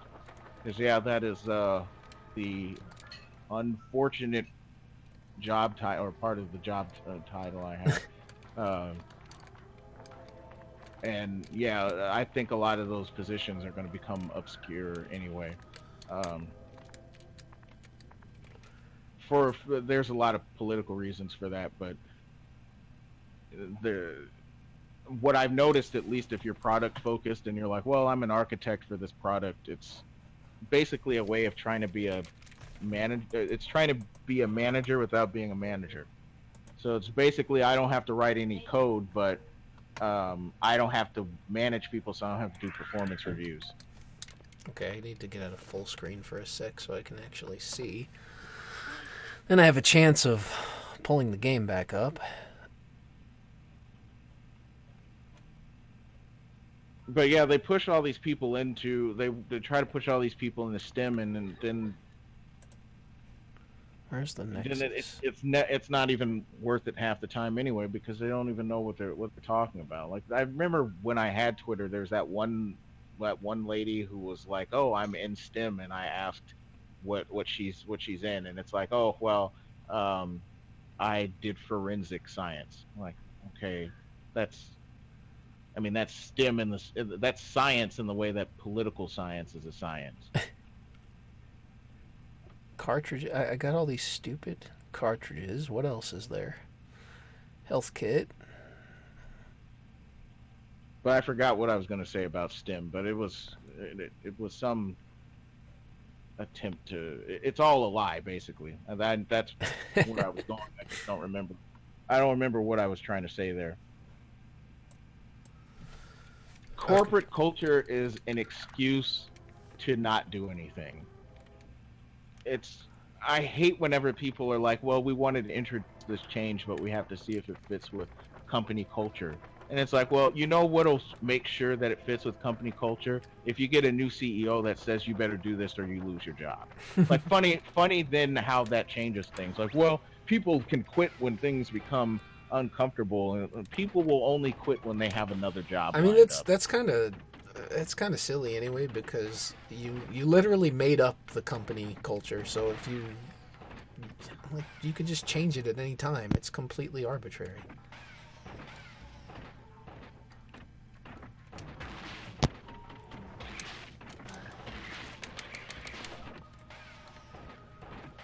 I think I know where I need to go, sort of. No, I didn't know that about Raytheon because Raytheon has never contacted me for anything. Not that I would work there. That's basically a sweatshop for new grads at this point. Everybody I know that's gone to work there is like baby's first job, and like people that go work at Accenture or whatever. Spin abilities. Take a moment to return to the landing site. Pick up the last. Huh. Yes, I've run into six. I've been here. Uh, so good website for legally obtained read-only memory images of Game Boy Advance games. Oh, you need one? Yes. Um, there's that Vim one, and then there is. Oh shit! I had to go in this other room for a sec. There is what is it? The ROMDepot.com.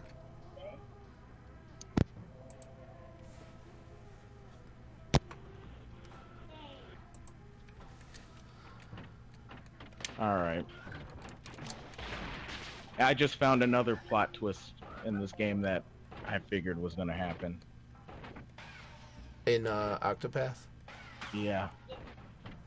I mean, it's not like rolling your eyes bad. It's just like, okay, they kind of this guy would kind of show up at random times and he kind of disappeared suspiciously. So I figured when they kept talking about the savior, they were talking about this guy. And then the question that what the questions that he would ask Ophelia, and it was like, okay, yeah, he's trying to sow seeds of doubt, and that's what this whole chapter's about. So Huh. I don't. I don't know where I'm supposed to go.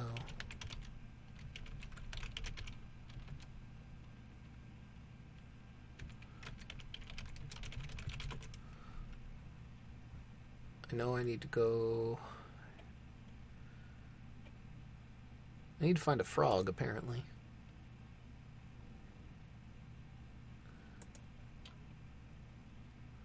Where this frog yeah, is.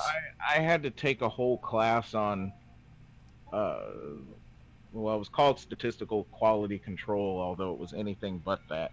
But yeah, any of those quality initiatives like Six Sigma and can't remember the other one. It's a Japanese word, Kaizen or Kanzen or some Kanban or all those.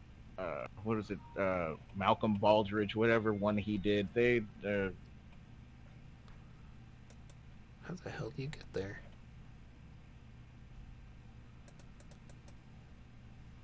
I don't like when they try to use quantitative measures for quality because inevitably they always ruin everything. Yeah, total quality management. That's stupid. Lean is cancer.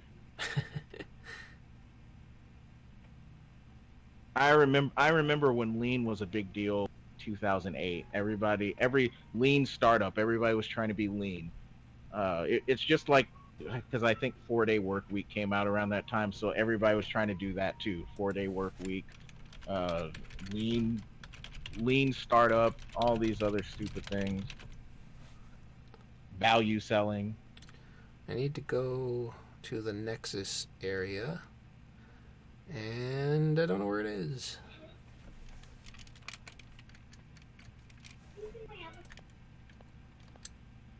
Missing quite a few power-ups, too. Damn. Yeah, a lot of businesses give these very romanticized origin stories, and it's usually never as as they describe. All And right. Southwest Airlines loves to sell the well. We literally got started on a napkin, on a lunch napkin or something like that. All right. Like, yeah, what made you profitable is that you went to low cost airports, which is something that they don't mention. It's like, yeah, you were a low cost airline, but what you did first is you were regional. You really stayed within Texas, and you focused on the lesser used airports. So when everybody was going to the bigger airports in Texas, DFW, and Intercontinental Airport, you went to Hobby Airport and Love Field because you could get cheaper clearances to go land there. And you would do that for the bigger cities instead of going to LaGuardia, or instead of going to JFK, you go to LaGuardia, which I don't know if they even go to LaGuardia now. They were going to Newark, and they're going to stop going to Newark soon. But with LA, instead of going to LAX, they go to Ontario or to I kid you not, LGB Airport, Long Beach Airport. But LGB Airport, huh? yeah, but the joke is LGBT Airport. Of course. What's the other one? There's the Orange County Airport, which I don't remember what it's called. But Wouldn't the LGBT airport be in San Francisco? I mean, you would think that. But actually, San Francisco itself doesn't have an air, or it's not in San Francisco. SFO is somewhere, Daly City or something. Um, and then you got what, San Jose. And, Holy, slow down. This is bad. I'm not sure I really understand why either. Doesn't make any sense.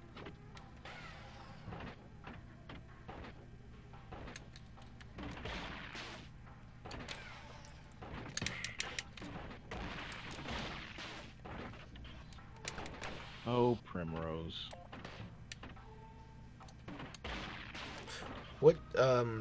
What chapter are you on? You must be on like a late one, right? Yeah, I'm on chapter 4 for everybody now.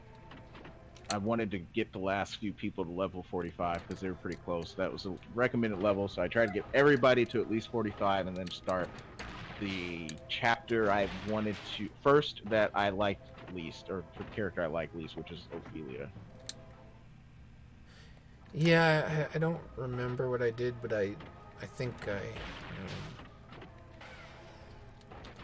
I feel like you did Primrose's last because you wanted to kind of end off. Yeah, I was kind of trying to save the main story for last, I guess. Well, I'm not saying I'm a fan of LA. A lot of Thanks for following, Zane. a lot of strong. I haven't been to Ontario, so I don't know how that airport is, but I do have lots of words of contempt for LAX and Las Vegas while we're on that subject. But Cyrus's seemed interesting. I don't know if that's just because it's called Cyrus and that makes me think of Chrono Trigger. Yeah, hard to not feel the connection there. Tressa seems to be interesting. I'm just curious to see what they're going to do. Did I just not go here? This is the main PC. As long as he's not an NPC. No, they left that part out. I'm glad that that meme has caught on because I uh, I remember making that joke about people in high school. They just I showed was, me a check mark, so I think we're getting Twitter you're verified. verified. Yeah.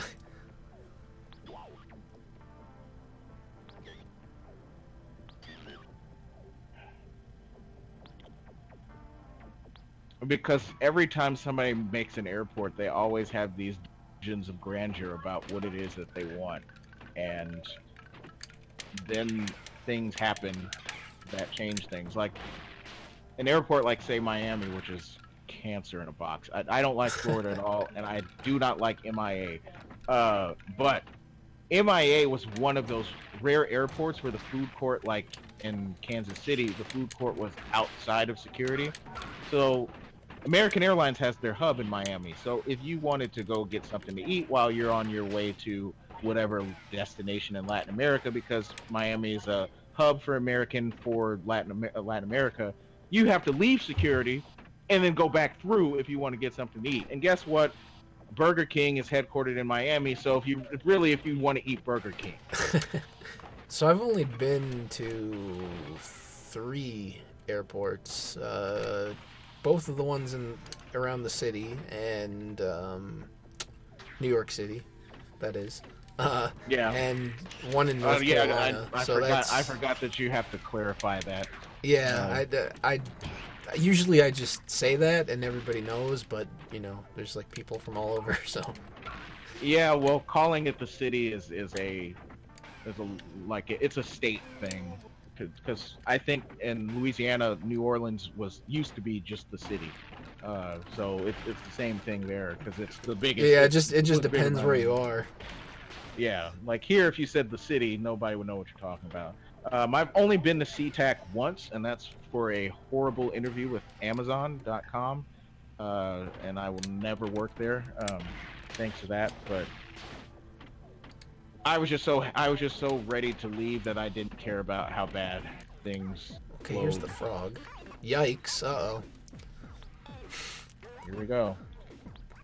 But I don't like Denver, especially because I think that the one time I went to Denver was in the middle of a storm, and they built the new Denver airport to apparently be weatherproof or something. That was their selling point. Like, oh, it doesn't matter what kind of storm we're going to be able to take off. Yeah, this thing, I was almost upside down when that plane was about to land. Jeez.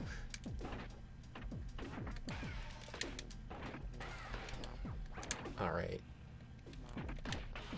No, I don't even think you've been to New Orleans. No, I've never been there. I've been to many states along the East Coast, and that's pretty much it. I've never been like towards the west. Towards the desert where it's hot. Where there's a freedom or something. Yeah.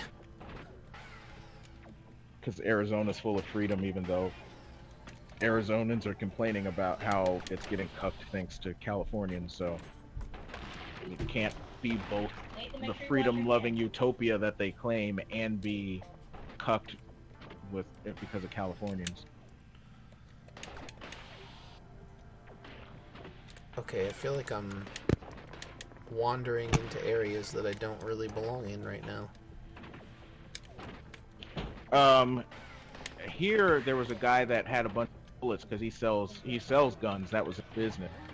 Oh dear. And I think TSA told him, like, well, if you had more bullets than you had in your bag, then it would be a problem. But since it's this much, we don't really care that you put it on there. Because he was like, oh crap, because he didn't check luggage. He had carry-ons, because I think he told me his mom used to work for the airline, so he just got tickets whenever. The only time I think I've been questioned was in a very old airport. It was Hobby in Houston, which that shouldn't surprise me. Oh, come on. It was on a flight to Detroit to really to really give away my ethnic background. Uh, All right, here we go. that was a long time ago.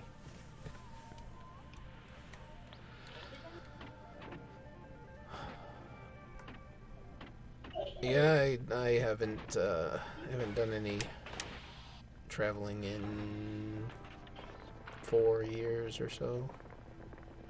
Well, the last time I did was for work, and it was coincidentally to the city. And we remember how exciting that was. Rats in the airport. Yeah, the last time I did was supposed to be for fun, but I question how much fun that actually was. I don't know what, but I think I do know what you're talking about, or at least some of the parties involved. Yeah, it was the ship to Bermuda. Okay, yeah, when you were gonna get trapped in the triangle. All right, I'll be back in just a second. I was hoping that I would find that and be whisked away to another dimension, but that didn't happen. It would have been a lot more fun. Okay. Where am I supposed to go?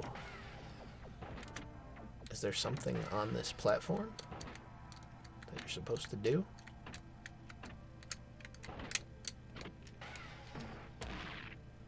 No.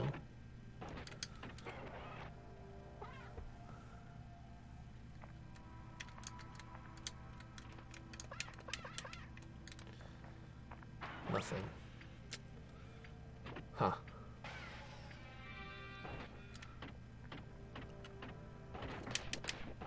Interesting game, but I'm at a little bit of a standstill.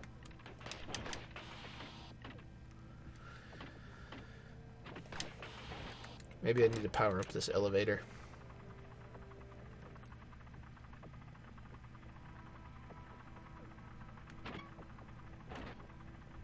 Down we go.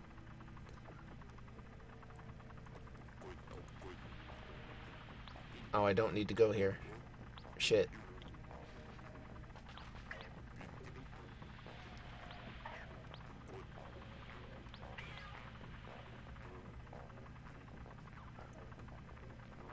Yeah, because this is not the area I was supposed to go to.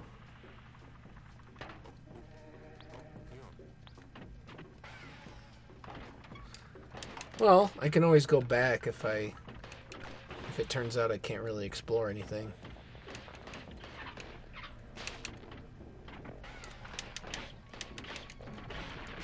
I think. All right, step away for a second. I'm in the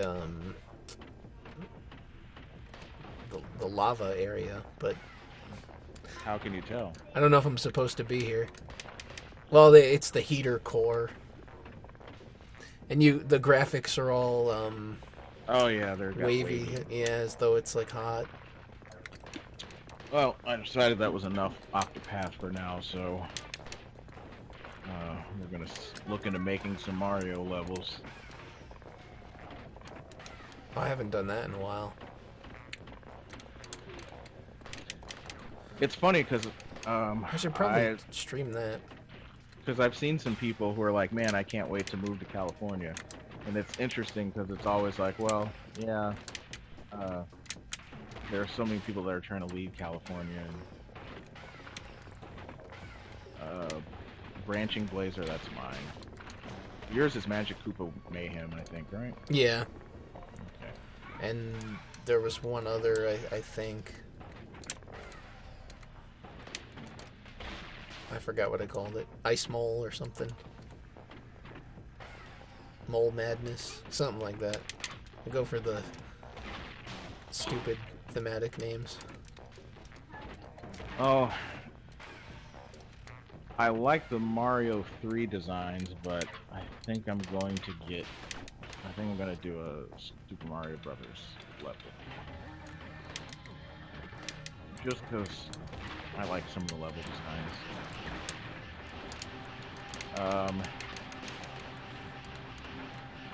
Whoa. Well, you know more about the white trash types, don't you? You get to Yeah, deal with that there's- more than I do, I think. I think that's fair. I mean, if you don't agree, then you don't. No, I do. It's just funny because there's. Well, it's. I guess it's mostly interactions from a long time ago. I don't have to deal with it too much these days. I've broken away from the people that I would consider fit the bill the most. Mm-hmm.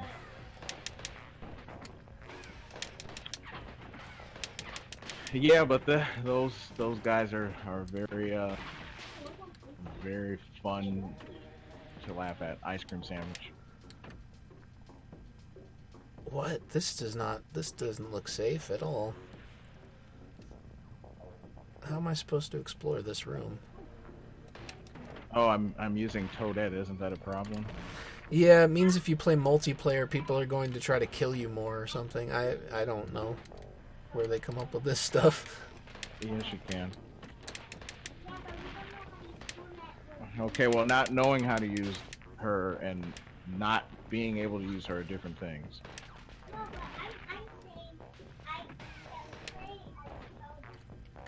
All of them play.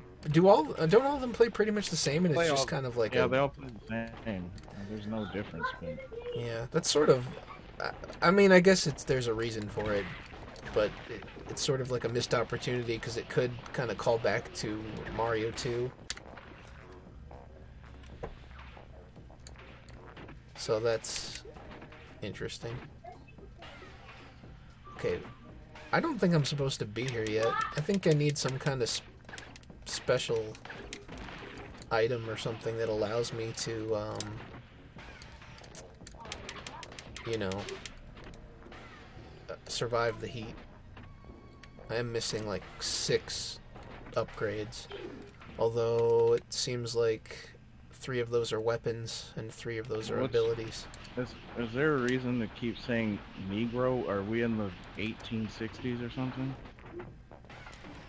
It's just, maybe there's just like maybe there's like a filter or something. I don't know. Just say what you're gonna say and stop trying to use these weak terms for it. Oh shit. Actually, I don't think that's a good thing for my channel if people do that. So right. Please don't do that. I hate. Oh my god, this is just. Well, I hate a lot of things, but let's not go there. Do you hate everything? Like whatever that guy is?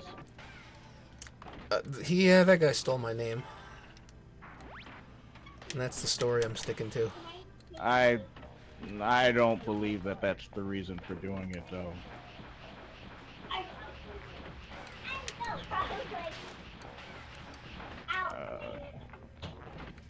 But didn't we say something bad once before? And... We did, but I... Well, I mean, I say stuff all the time. Yeah, I don't... I think it... I don't know how it works here. It's like... I know mods pay attention to certain things, like channels, and... I don't... like since I got upgraded or whatever, I don't know if that means anything, or... I just... Whenever they pay most attention to you, that's when it matters or something. I mean, I kind of get it on one hand because like they're trying to become a more popular website, but I don't know.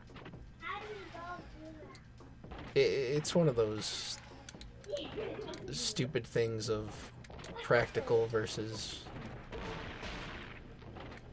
I mean they're only going, I guess.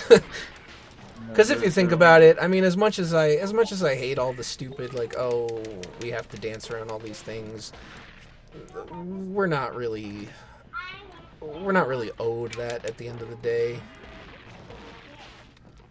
I thought we were entitled to whatever.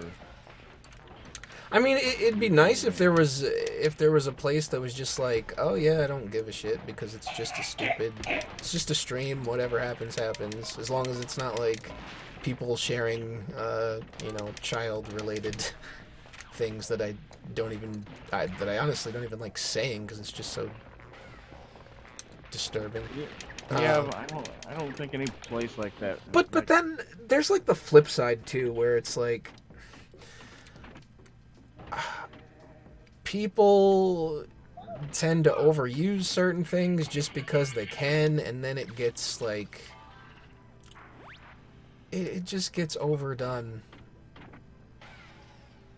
Like I guess there's like a difference of having the freedom to do something and then actually doing it. Like, what is your reason? Are you just trying to be antagonistic? Are you... I don't know.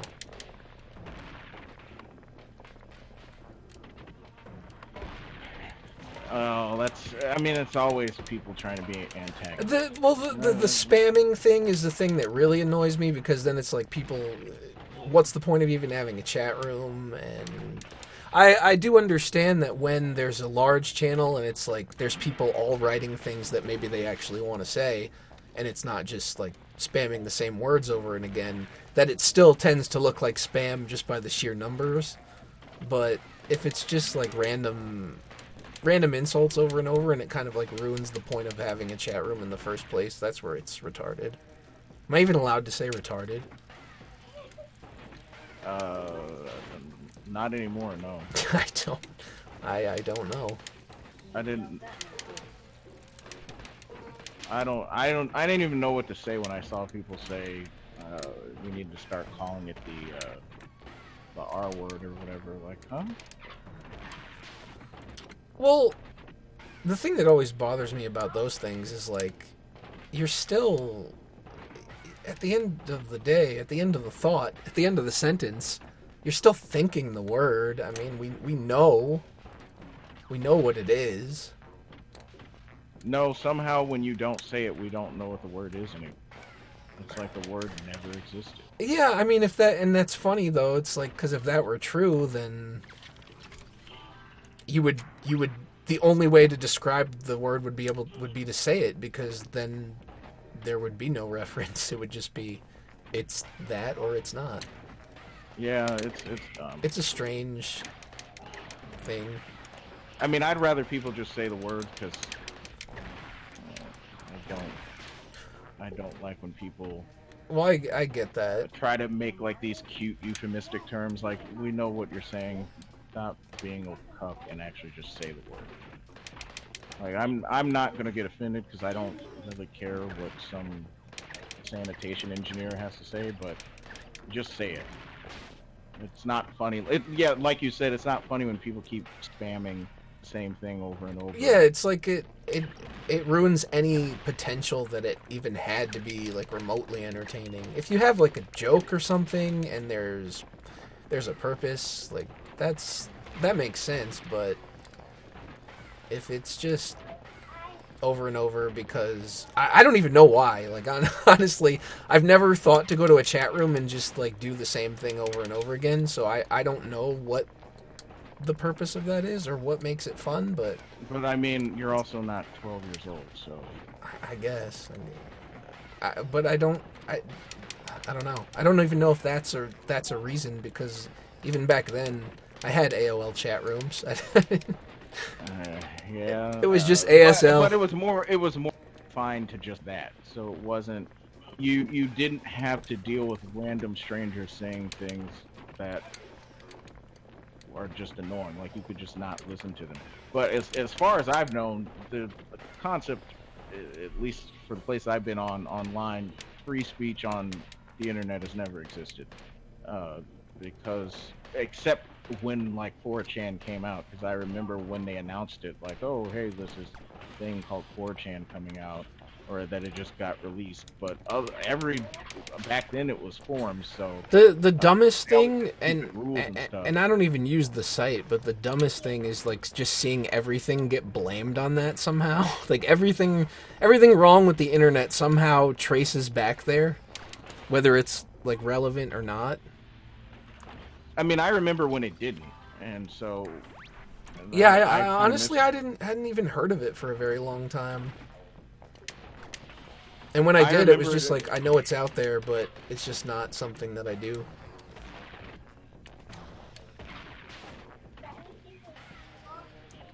Okay, I need to get out of here. This is not where I need to be.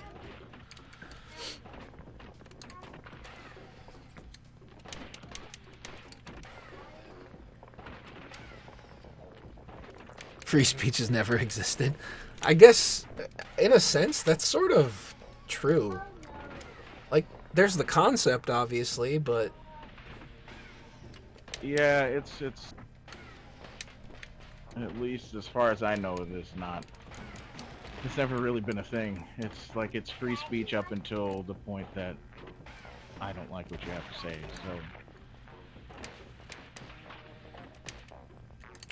So the most annoying one is the whole like the whole saying of like freedom of speech isn't freedom from consequences, and it's like, yeah, but what? Isn't that the point? I mean, I know that people are going to treat you a certain way based on what you say, and there's nothing you can do about that. But if you were being realistic about what you're saying when you mean freedom of speech, then it would actually mean that you're not supposed to be punished for what you're saying. you're not supposed to be, but I think, I mean, I've heard something to that effect for a long time, like because that used to be what kids would say back in the day.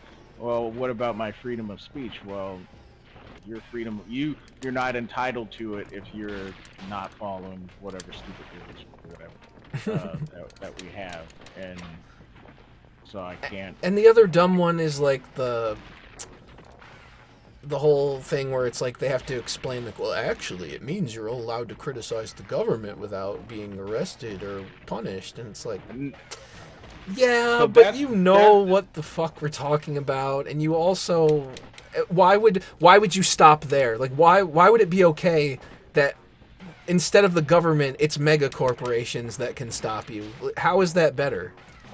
Why would you accept that? It's a weird standard. Well, because there's this weird obsession people have, especially with these tech companies, where they can't do any wrong. It's like, yeah, let's, instead of the government, we can have Google, because that's so much better. Well, I don't think people thought at the time that, well, hey, that would have been better, but that's what's happened. Like I don't think they thought it would be. Oh yeah, yeah. I mean, maybe they didn't have the foresight to realize or whatever. But it's strange seeing people now kind of support that thing. Right. So when megacorps were not on their ideological side, then of course, then they weren't okay with it, because that was part of the indoctrination that I had to deal with when I was in school. That, well, these corporations are bad because they only care about themselves and they don't care about the people.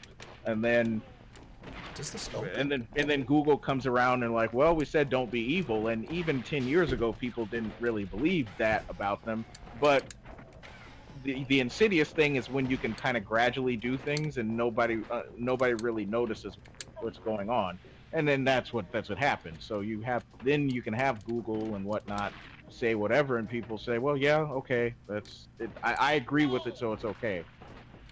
Yeah, that's pretty much what has happened. But it's going to be, I guess it's just kind of going to be interesting when that's no longer the case, and it's like everybody gave up.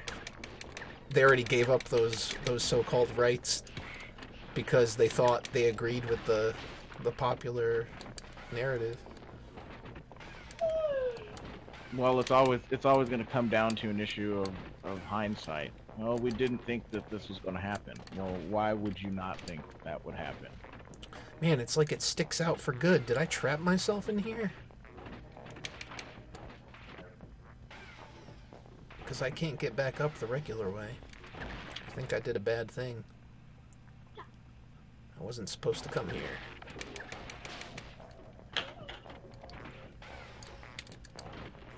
Why would you do this? Why? I should have listened to myself and turned around when I had the chance.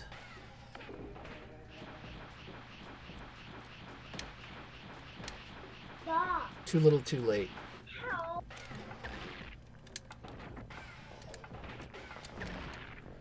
Like the chat suddenly changed. It was turning into alternative hypothesis or whatever that site was called. To now we're talking about megacorps. Things change, I guess. We adapt. But then the funny thing is, so many people have these different stories and cautionary tales of what happens when you have this so-called, benevolent corporation. I mean, I just don't. That's just a silly thing to even believe, I guess. Well, that's the funny thing is, like, when you have stuff like RoboCop, nobody believed that. It was believable because everybody would say, well, yeah, it's ridiculous that a corporation would be thinking in our best interest and for no other reason than power and control. And I mean, it doesn't even have to necessarily mean they're evil. It's just they have the potential. Right, but I mean, it still goes back to that point. It was, well, when it's OCP, then it's, well, yeah, that this is a problem because it would be ridiculous that a corporation would ever expect us to believe this about them. But when you change OCP to Alphabet Incorporated, suddenly that's different. Oh, thanks, Omega. There, I see the lemons are coming in.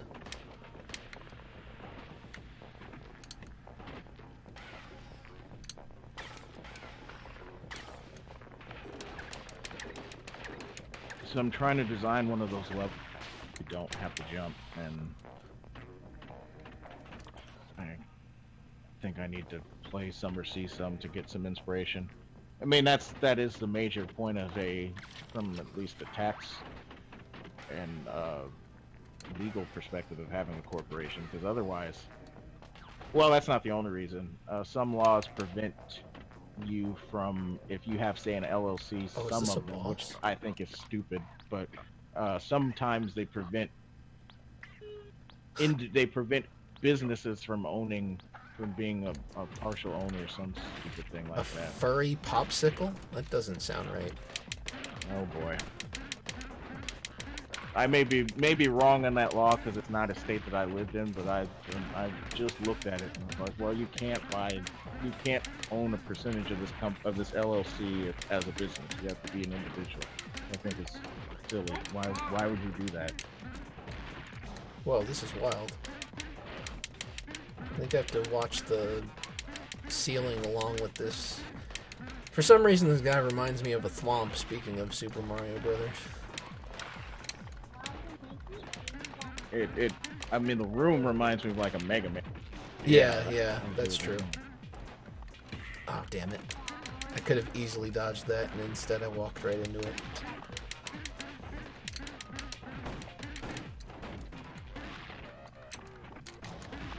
Didn't spend enough time at Piccolo University. I'm a lot tougher than I look.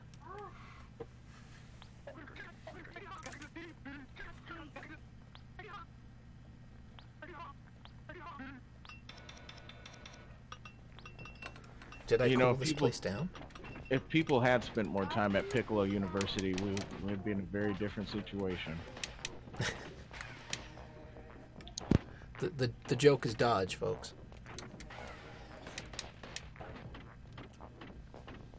Even though I can't stand that series, really.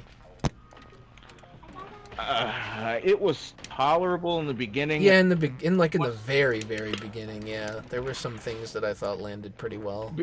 I mean, it's just ironic that you have people like Kaiser Neko or whatever his name is who keep going on these political tangents, and then that cracked me up. It's like, do you not remember your own series where you made these kind of jokes that you would now think are problematic? And I at least I haven't seen him try to disavow. Oh yeah, weren't there like rape jokes in there or something? Yeah, well, I mean, there were LGBT jokes, and he voiced one of the characters. Well, for that one he'll probably say it's okay because he's owning the joke or whatever. And there's there's always that aspect that we. can't forget to leave out, I guess. Yeah, there you go. It's okay. It's okay when I come up with a joke because it is. It's the everlasting shield of identity.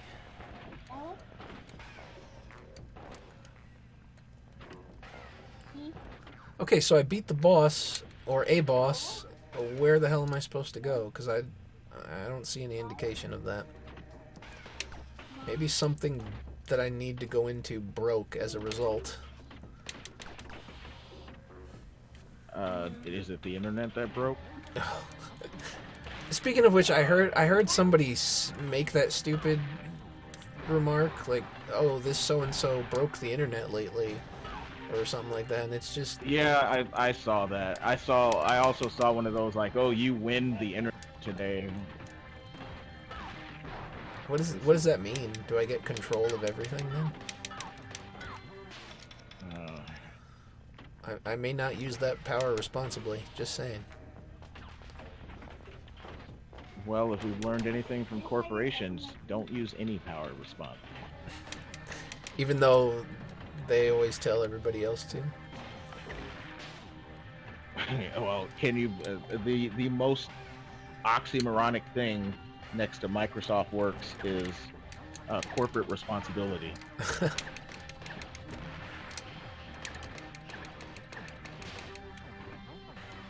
And that's basically like the lip service they pay to say we aren't just going to be an entity that tries to milk as many resources dry as we can, and then when they aren't there anymore, shrug when that has adverse effects on the future of humanity or of the earth or whatever. Which I know sounds like dumb tree hugging stuff, but it's not. I'm not trying to go that route there. I don't. But did you know I'm vegan? That's another annoying thing about bodybuilders. Just the vegan ones especially. Because then they have to tell you their whole story about how they came to this decision. Yeah, and how I didn't mean to do that. How they feel about meat and why it's tantamount to devil worship. It's like, okay, dog, we don't eat meat. You don't really need anything other than that. Very cool. Okay, is this... No, this isn't a new area, even though it feels kind of like one. Or they go and claim longevity and all that. Well, I'll live longer if I don't. I'm not sure how true that is. Oh, that's the thing. If you ever look at studies, especially nutritional studies, the way that they word it is very coward-like. It's always such and such is linked to this, which is basically them saying there's no way you can really prove that because they can't. Right. But they can't. They're not going to say that because that goes against the narrative that what nutritionists or whoever's posting it wants you. Like, there's one lady I would read, and she is all about the Mediterranean diet, and she's very careful about how she words the studies that she shows. She has a degree in nutrition, for whatever that's worth, and she posts the studies and everything, or talks about them, and it's always such and such is linked to this, and it's like, well, somebody with a math background that understands how statistics works and how they do these experiments, it's like, okay, yeah, the cliche everybody knows, correlation does not equal causation, but they don't want so the way that they deal with that, because they have an ethical responsibility, so they say to make sure that you don't get the wrong impression, is to say it's linked to this type of behavior, this type of physiological response, but they don't say it causes that, because if they said it caused that, then they'd be in a lot of trouble because they can't prove that it causes that. Right. So they just say, it's well, just dancing around it and being able to get that through.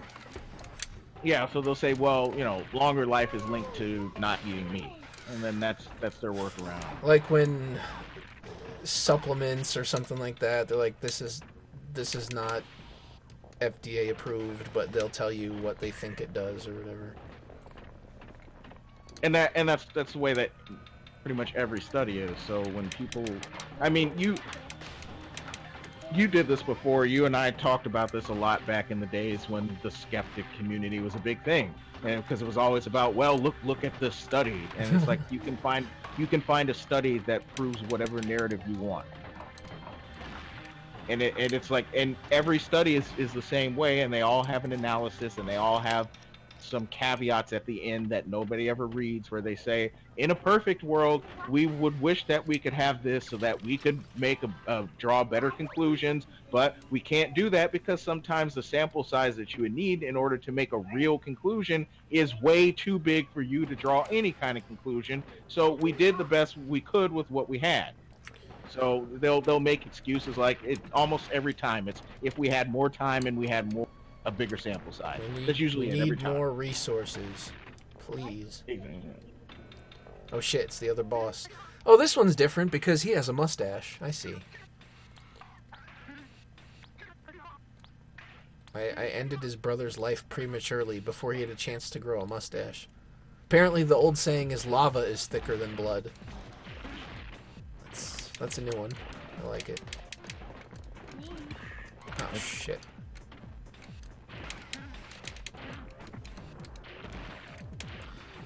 I don't see a health bar. Maybe I'm crazy, but I don't see the health bar. Maybe it's where the energy is. Energy, get it? That's mine, but yeah. Oh, his health bar. Yeah. The last guy didn't either, so maybe it's just only the mouse boss seems to have them. Well, at least this guy has the right kind of mustache, you know.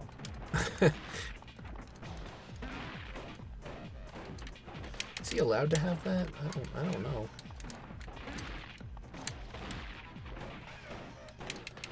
I think this game did come out earlier this year. So.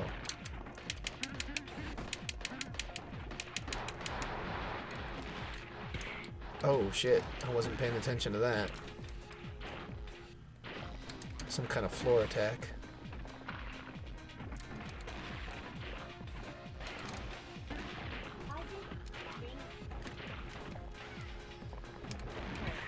Ugh.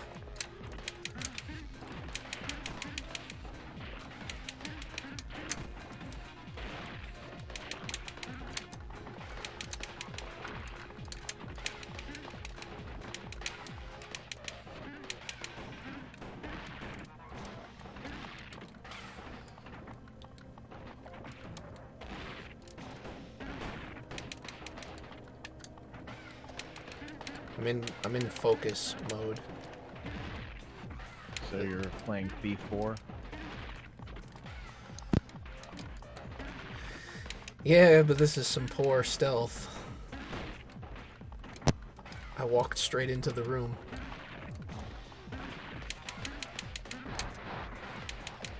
Not the Tommy Wiseau.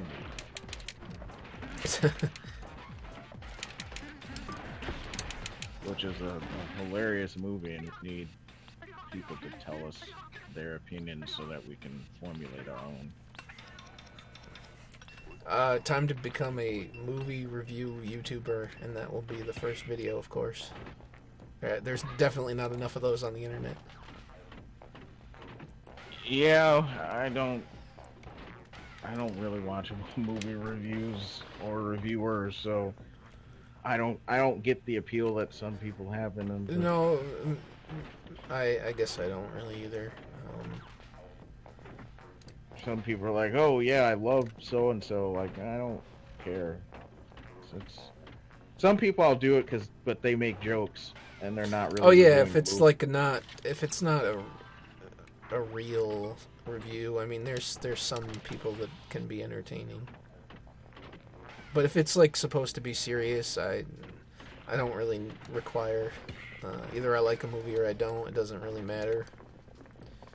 Or a game or anything else.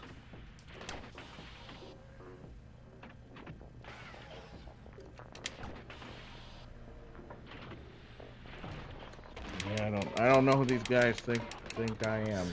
Plus, it's a lot less appealing than it used to be. Like, it used to be fun to read Nintendo Power or EGM or something like that, but now it's just like you get stuck with Kotaku and whatever other stupid websites are out there, and all they want to do is not talk about the games themselves, but whatever weird, like, modern day thing they can link it to,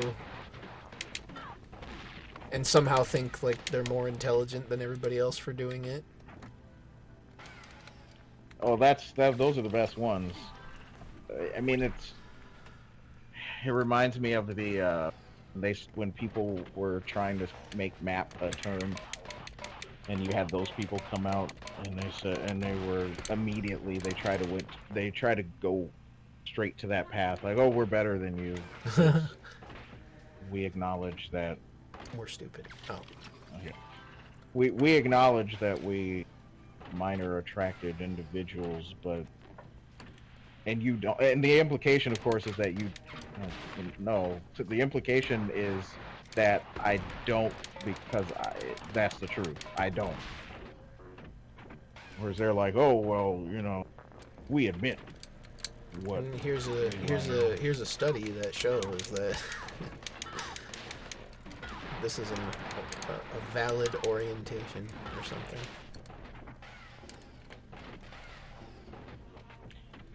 Yeah, that was a funny stream, though. At least I'll say that. The time that we made fun of that Todd Nickerson guy. I'm not a monster, guys.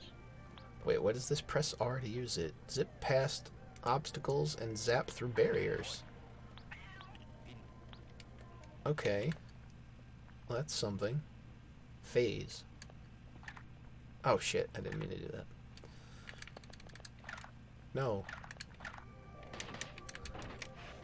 Oh, that's cool. That's how you get through these.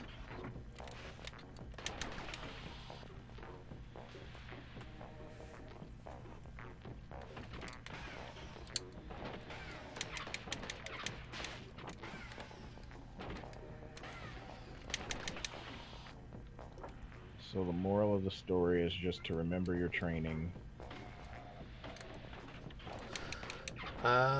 Yeah, I believe so. Don't cross the street without looking. I've already been through here. Need to go down one more. I'm still trying to understand the Toadette thing. So if you use Toadette, you're gonna get it a lot? He was like... He recorded a small clip where he was playing a level with on multiplayer with some people, and the other player was riding Yoshi. I think it was a Luigi, and he ate Toadette, and threw her off the cliff. Uh-oh, you just said ate Toadette. Oh, we're gonna have to put that in a lawsuit. Jelly bean laying around or something. Is that what's going on here? Can't believe you would say that. But yeah, he spit her off the cliff, and there was a platform floating, so it very well could have been that he tried to jump on the platform or throw her on the platform and missed. I don't know. It was just it was a very stupid comment. It's like, wait a minute, how's that proof of anything? Hey, so lib 12, is that how you say that? I don't know. I could have sworn you can't do flying fish. You can do flying fish, can't you? Yeah, you can. I think you actually have to add wings to them. Okay, we'll try that.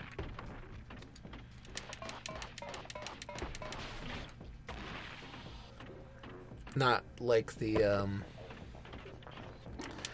old days when they could just fly without the wings. Yeah. Now, what in the world kind of sticker is that? Whose face is that? Wait, how the hell am I supposed to get over this? I'm obviously going to...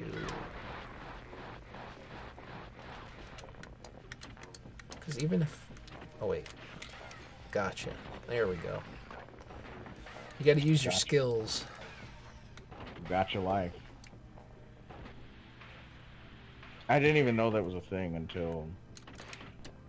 Like, I knew that was something that kids played, but I didn't think that was something adults played until one of your past streams where they were saying, oh, it has the gotcha stuff, but you don't have to play that. Oh, the, like the machines or whatever. Or or just that aspect of, you know, random chance. Yeah, I was like, oh, I didn't... It's in a lot of, I guess it's in a lot of Japanese mobile games. I guess because of the popularity of the actual machines. I don't know how popular they are anymore over there, but I guess it kind of like transitioned over to electronic. Transition, I get it. Yeah. Gotta put it in there somewhere, I guess. Oh shit, I'm being murdered. I mean, I found the boss, but damn. So you're saying you identify now as a gotcha game? Yes, with 100%. Do I want 100% success rate or fail rate? I think probably fail rate, because that way nobody's getting anything out of me. It's one of those things where it makes you sound like the loser, but you actually come out the winner. Wow, this boss fight sucks. I don't like this at all. Like when you lose a game of guess the...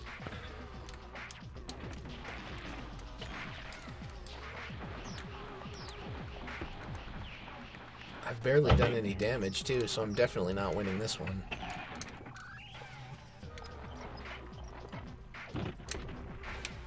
You know, speaking of which, I really think I should make a video. Of what? About being a cuck. Oh. Post it up there and see what the audience has to say. Because I'm sure that they have a lot of positive things to share. Especially the part about VidCon. There's no way that this could backfire.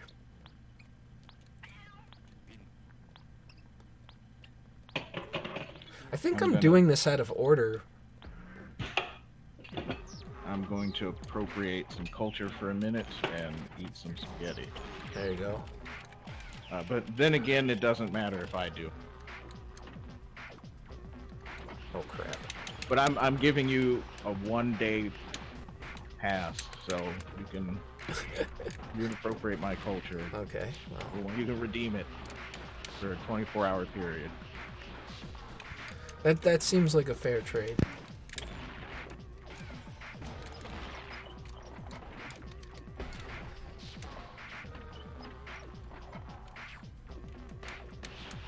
This is what equality is truly about. Oh damn, I'm getting my ass kicked. I was doing all right. For a few seconds there. Yeah. But it couldn't last. Just couldn't last.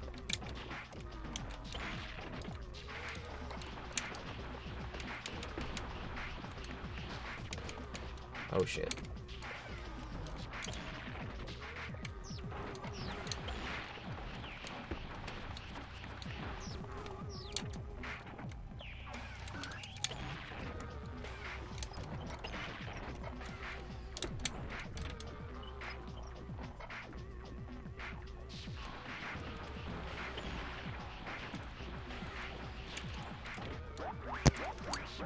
Oh, the snack tray thing is... I mean, I guess if you have that little self-respect... Man, how do you dodge this? It seems like you get screwed no matter what. Oh, come on. You son of a bitch.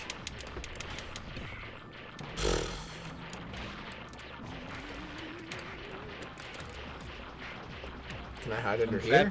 Is that a thing I can do? No, he just runs right into you. Bastard. Sad thing is my brother has seen that once, when we had moved. I was too young probably to understand what it was, but I guess one of our neighbors was having one of those kind of parties, and so now I'm curious. I should ask him one day if did he see a snack tray. Fuck. Man, I barely hit half. That boss fight is rough. Dodge with the phase barrier. You know what? I will have to try that. For some reason, I didn't even think of it. I think I was too busy getting destroyed. But let's see. Let's see how that works out. You know what? That might work out when he is using the, like those lasers to, like, go across the screen. You're too busy thinking about the snack trays. Maybe. Although I don't know if I can use it on that fire. That might be a no-go situation. Oh wait, it worked. Shit, that's cool. Only problem is you got to be careful where you use it because you could land in the lava. But it works, so good idea. Good tip.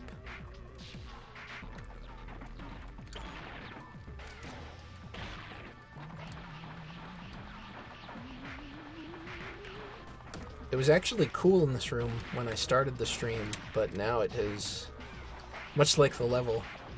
You've got some weird climate control issues. Yeah, I do.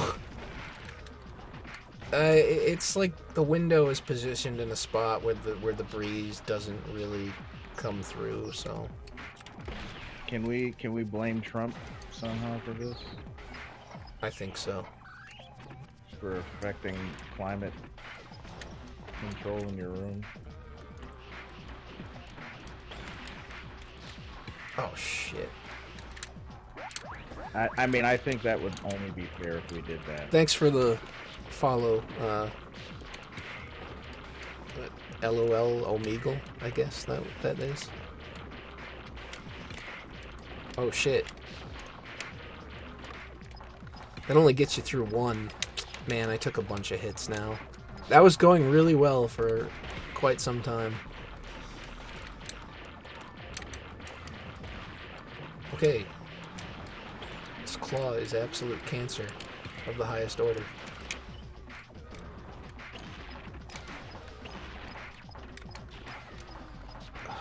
Crap.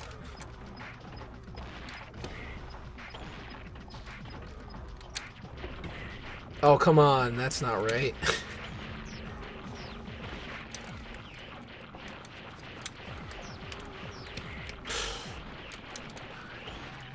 Well, you know what sucks in video games is when you feel like you're doing really well, and then all of a sudden you take one hit, and then it just kind of cascades into getting destroyed. It seems like that's always the way that it goes. Yeah, that was Octopath to me yesterday. Okay, how did I die?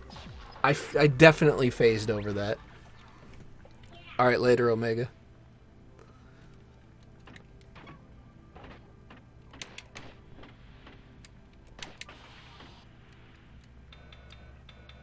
Take it, Nathan. Go make fun of a fat ass. I don't know who that is, but thanks for the follow. Is that me, Dickard?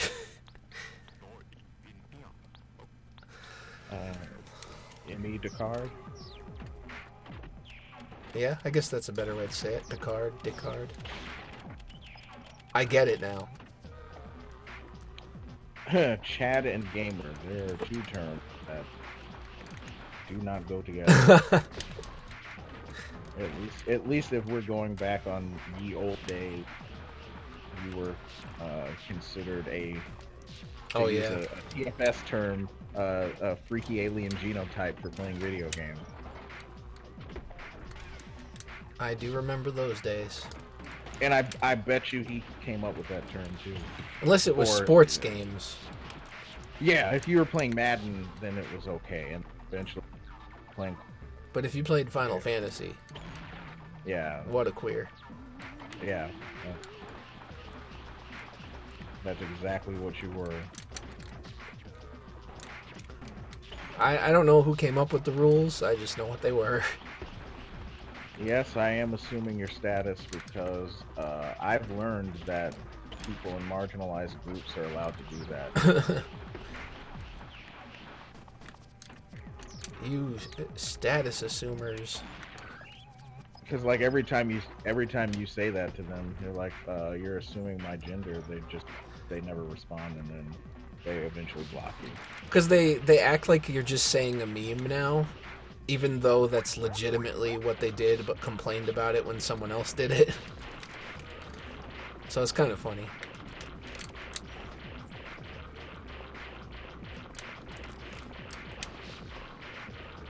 Okay, turn your lasers off, buddy. Oh, come on. How did I get hit? Oh, I knew that was gonna happen. Bitch.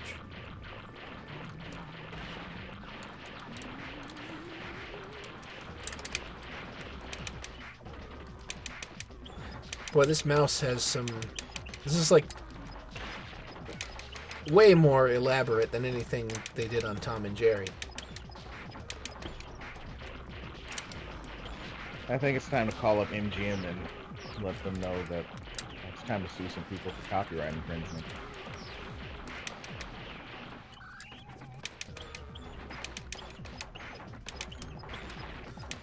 They almost make you feel sorry for the little mouse because every time you hit him, he just squeaks.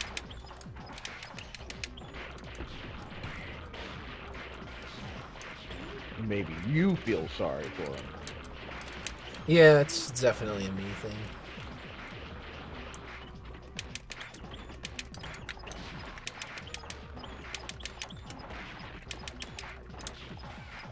Which isn't even a game. I think I'm still traumatized by YouTube and their weird standards. Where it's okay to Like upload murder videos. I mean, yeah, like, and it's not even. They've also talked about like people have found like beheading videos and stuff of like terrorists, and it's like that's some crazy shit. How does that get through? You see, those are okay because. Meanwhile, I'll have a video with an offensive word in the title, and it's just. Well, instant. you'll have a video did where you said that gender fluidity wasn't real. Yeah, that one. That got voted down because you had a lot of people crying. Like, what about Ruby Rose, huh? I'm sorry, you're right. Because she exists, then gender fluidity is a real thing. Yes, it's definitely. People can't just say things. It's totally always real, no matter what. Well, it's real and valid. I think that's the biggest. Whoa, thing to keep in where did mind. that thing come from? Because what was the other thing that they would say? Oh, this is totally real and valid to. Can't remember, but there would be somewhere on your comment section where they're like, blah blah blah is totally real and valid. Oh, I finally cooled the whole area off. Got a coolant module. Now you can shoot 3 rockets before overheating. Oh. Very cool.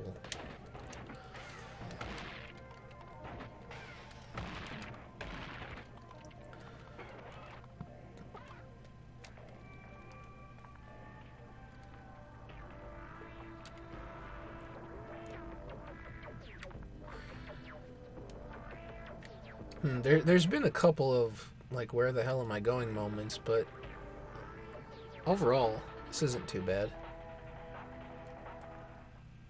What would you say? 5 out of 5 stars? I guess if I were to use that system, I guess it gets a 4.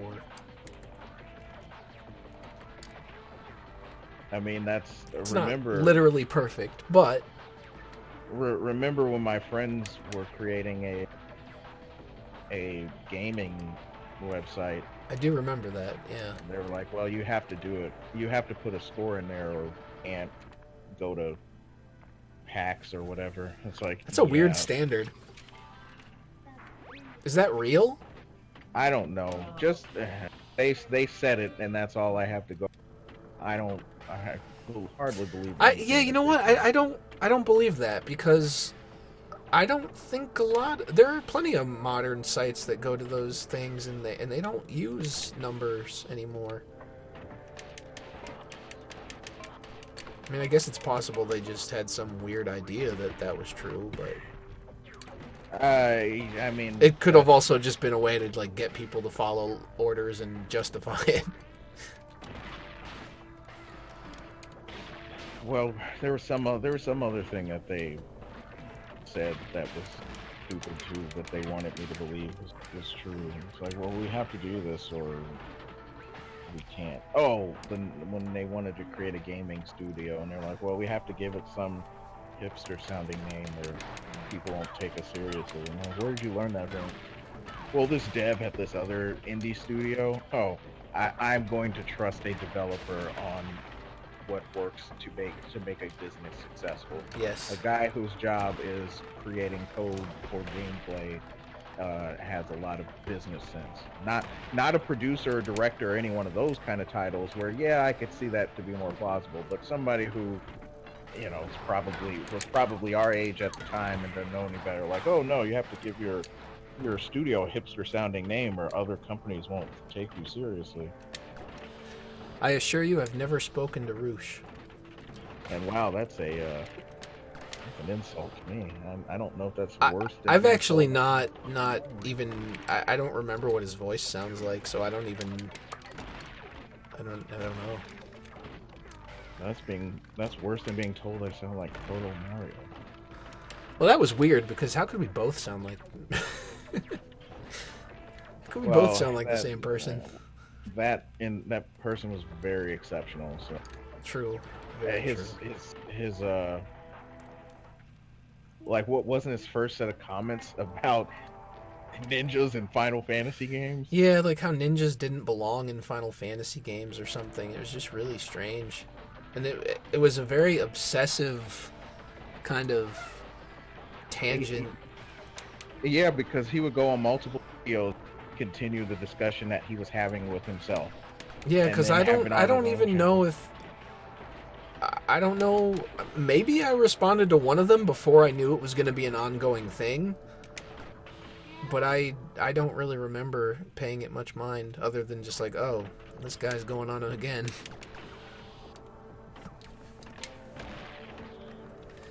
But isn't he all weird now? I thought, didn't he change his whole persona? I don't really know much about that. He slightly did, but I don't remember the details of it because I don't watch these people often enough to care. But yeah, he said something that I think was considered controversial.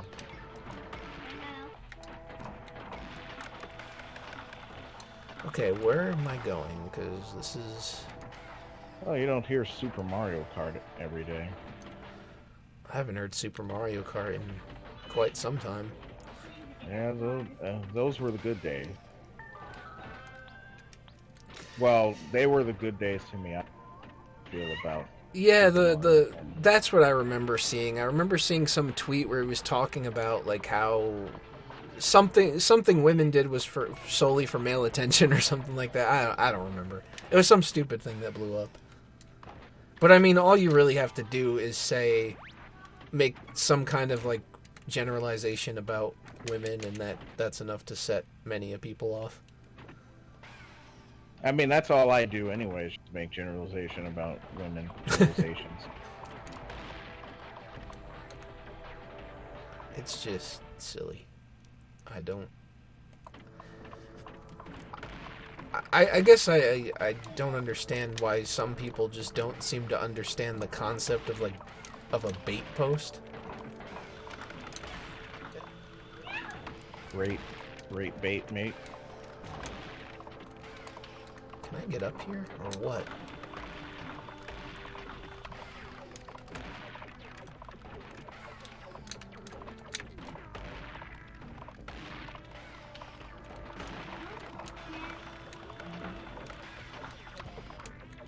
What would life not be without bait posts?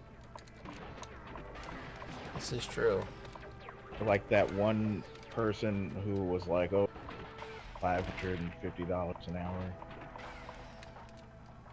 and then the one person who was talking about how something was not properly representing her Native American history well or something like that. And then if you look in the tweet, it's like, "Oh, here's my PayPal." Tara, you should go post that on Twitter. That's the place to post that type of thing.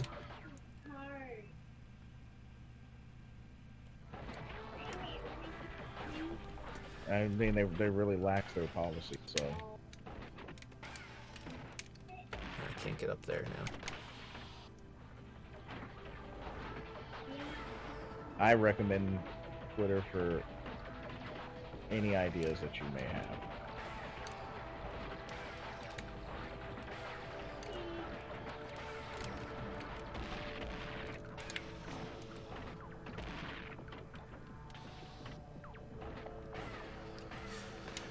Yeah, if it's not all... It's funny because it's like, you'll see those stupid Patreon cosplayers and they'll have like a photo up with, you know, something like 1,000 likes and hundreds of retweets, and all somebody has to do is write one insult and suddenly they're just all over it, acting like it's the worst thing in the world that's ever happened to them. And it's like, wait a minute, you get all of these compliments, all this stupid pseudo validation.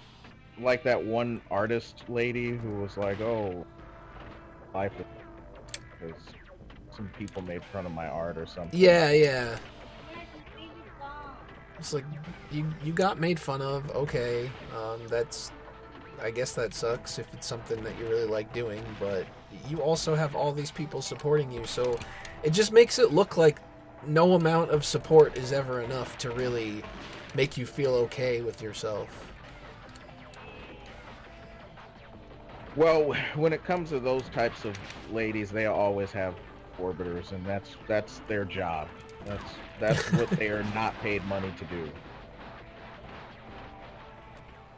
You have to focus all of your time and all of your energy to defending some random girl on the internet who is going to inevitably make some post about incels, which, you know, just really goes to show that they don't understand the demographic they attract.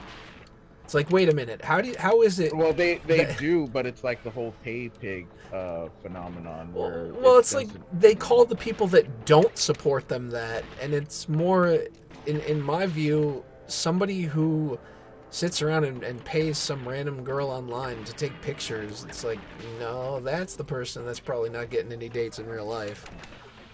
The person that thinks it's stupid and is like, hey, you should probably focus your time on, you know, somebody that you can actually talk to and, you know, meet and maybe have a chance with.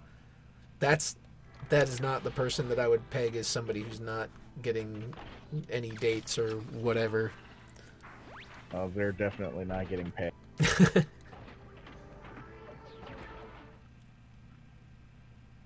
Hopefully not.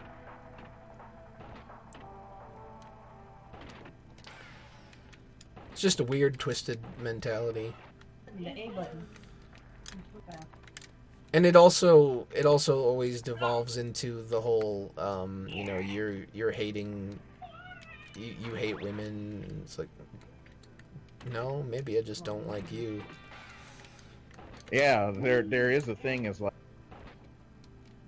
Okay, wait. I have no room to get out of this suit. Oh, cool. I can do it. Oh, that's not what I wanted to do. I'm screwed. Oh, no. Oh, damn. What's the point of this? Because I can just go in here like this.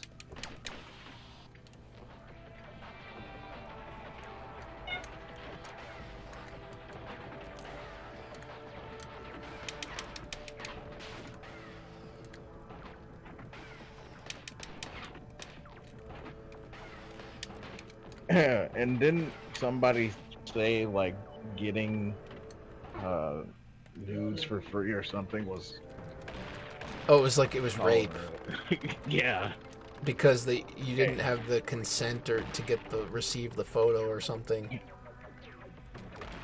or downloading whatever they produced for money for free. Yeah, yeah. Pirating it basically is.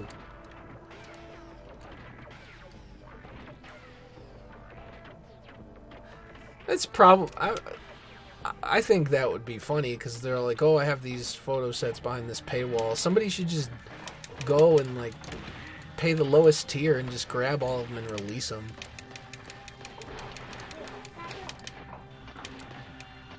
I'm not willing to do that, but it would be entertaining.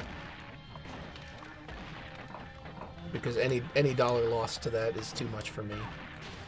But then when people go and people doing very basic business moves, I hate that worship too. Like, oh, Belle Delphine's a marketing genius. Nah. She sold what people believe is her bathwater. She just realizes that a bunch of idiots are worshipping everything she does. That's all that is. Like, yeah, total marketing genius to be able to make basic empirical observation and then conclude that, oh, I could probably sell something and claim that it's this, and they would buy it. And okay, so like obviously I wouldn't call it rape, but I mean there's a difference if it's a couple and okay, the guy gets pissed off or whatever and releases the girl's pictures. Sure, yeah, that's kind of messed up. But this is a person that's giving them to the entire internet. How can you feel violated when everybody's already seen you? You didn't see me the way I wanted. I guess. I mean, okay, technically you could argue it's pirated content, but it's definitely not any kind of sexual assault. That's ridiculous.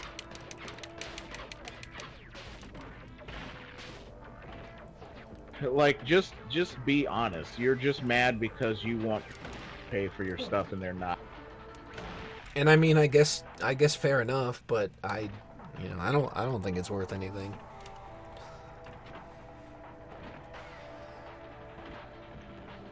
I mean, just don't lie. Is she the first though? Because I've seen people for years, like on Reddit and shit, advertising that they sell their dirty underwear and things of that nature. I don't know if.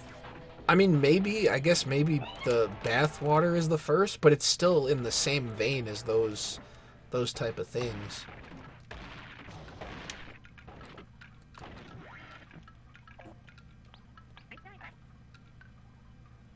I mean, the one guy, what was,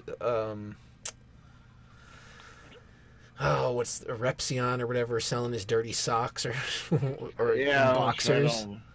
Gay men are buying those. No woman. I don't think anybody got. I don't think Belle Delphine ever got her stuff leaked, but who knows? This is somebody else who's complaining. Oh yeah, I don't even know who it was. Old Cancer, welcome.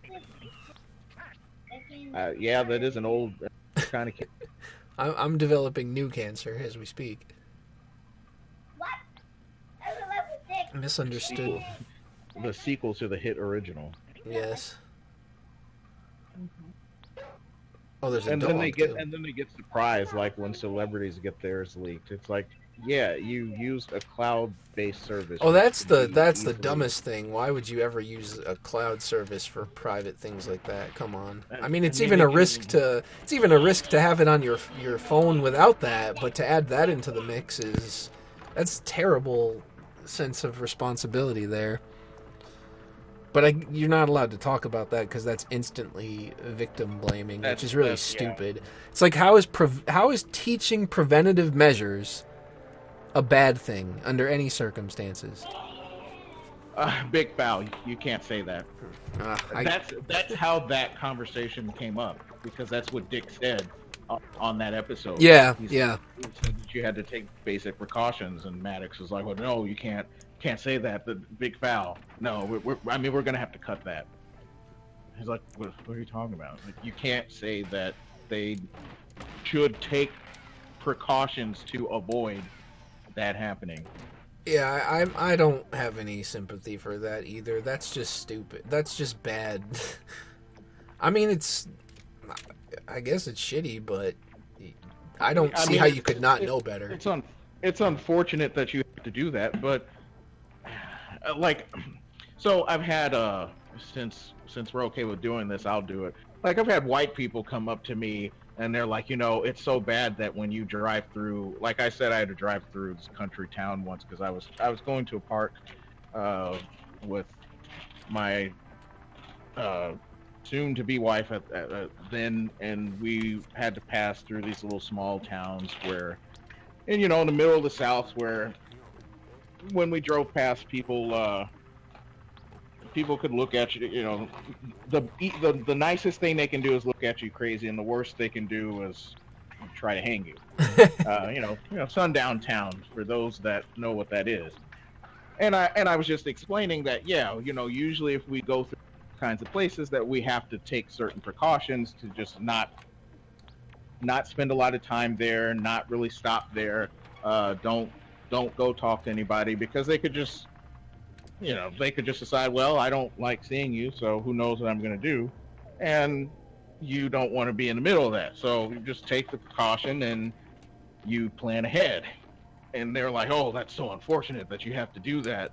Or I'd have white people tell me that. And it's like, I mean, I see what they're saying, but then at the same time, it's like, yeah, but I'm also not going to go walking around with like $100 bills hanging around hanging out of my pockets. Right. It is what it is. Like, if I were to go to the hood, I'm not gonna go around like flexing in all these nice clothes and all this jewelry and all this cash either. It's like you have to take certain precautions, that if there's a place that you're going to and either there's not a lot of you around, whether that be racially or economic, socioeconomically or whatever, you take certain precautions, and that's just something that you accept. Like, I was kind of rolling my eyes because they obviously were trying to sound like the whole white guilt woke types, and they're like, I can't believe that you guys have to do that. And it's like, it's really not that serious, but I'm more annoyed at the fact that you're trying to do this than just trying to accept that, when you go to certain places where you may stand out, you need to take certain precautions. And it's the same thing. It's like, it's not a hashtag yes all whatever.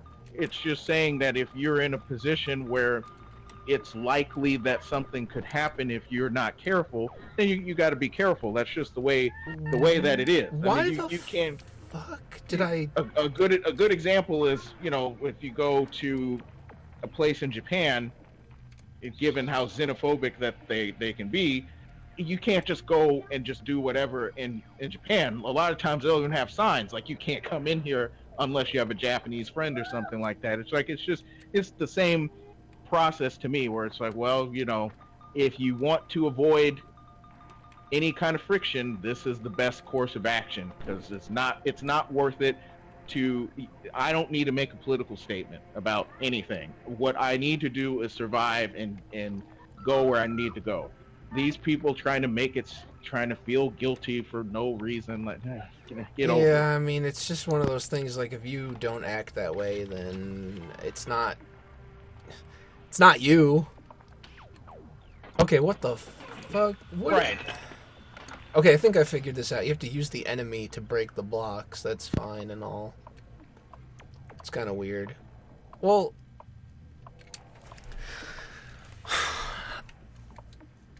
I mean, I don't see that as such a outlandish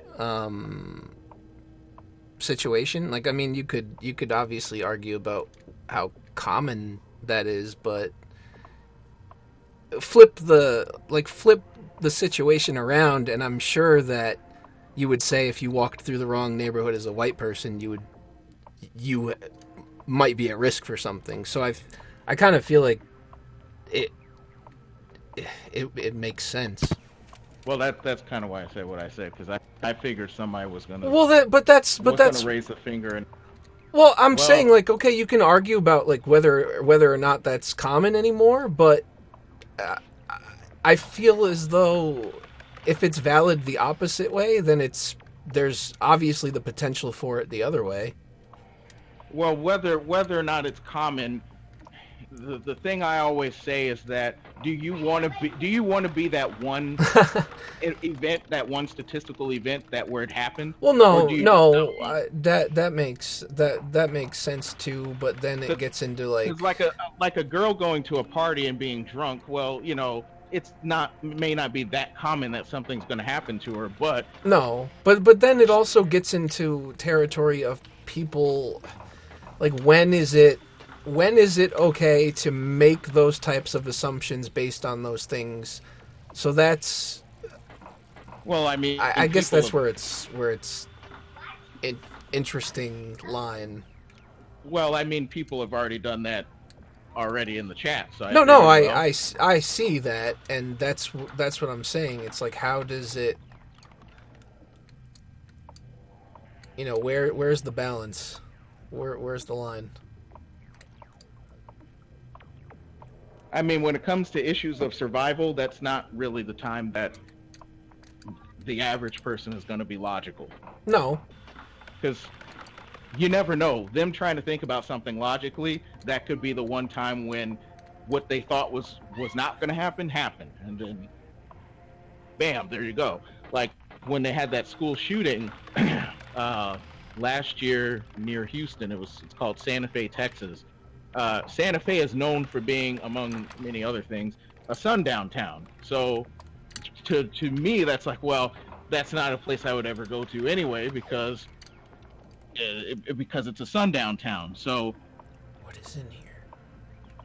Note the demographics of the types of people that probably got killed is a reflection of what it is. But now that place, if I remember correctly, that place was also in the news years ago for being one of the instances where they went to the Supreme Court, I think, or something, and got prayer banned in school or whatever. The Supreme Court made a specific decision about how to handle prayer in school, and it was because of that. Well, it's because of the American Atheist lady, but no prayer in school, but we definitely need to learn about the 70,000 genders. Oh, son of a bitch. That's so obnoxious. Alright. Well, 70,000 genders can be, a state-sponsored thing. Prayer in school might... very strange standards to me. Like, that's super offensive, but something that kids are actually seem to be catching on to some sort of trend, and that's all right.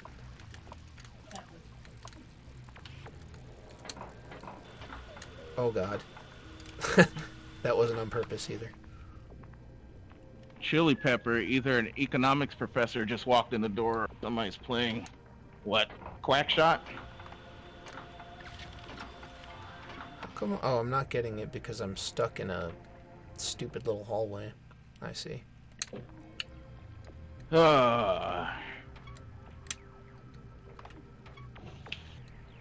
Alright, well, I think I'm probably done after this round. I haven't had any dinner or anything. Well, that's because you need more women around so that they can make dinner. But see, I can cook just fine. Oh dear, what is this? Is this just wind? Is it gonna kill me or what? I can too, even though according to one vegan... Oh, I have no skill to get in there. According to one vegan guy, my IQ is so low that I can't put together 5 ingredients Look, Yeah, they're good. 4 ingredients, maybe 5. We're crossing the line now. Oh man. Apparently, making dough is just such a complicated maneuver for Okay, here we go. somebody. Do I get armor now? No. For some reason, this is not giving me the mech suit.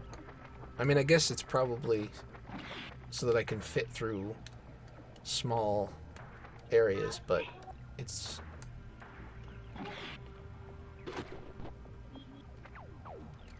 off-putting. You've gotten a lot of suits for just being a couple hours into the game.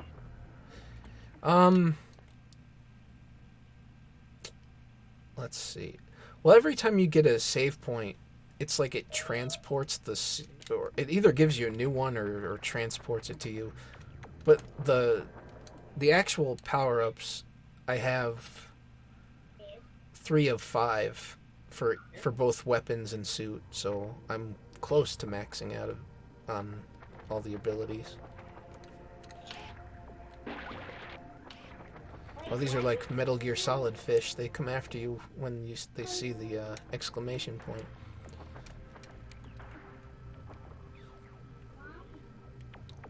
Which reminds me, I think we need more, whatever they call them, deep fakes of Jordan Peterson. Alright, I have reached the save point, or a save point, so I'm going to cut it here. Thanks for the new follows, thanks for the donations, and I guess if you guys are following me on Twitter, then you will see when I go live next time, or I think Dlive always sends notifications, so that's that. See you next time.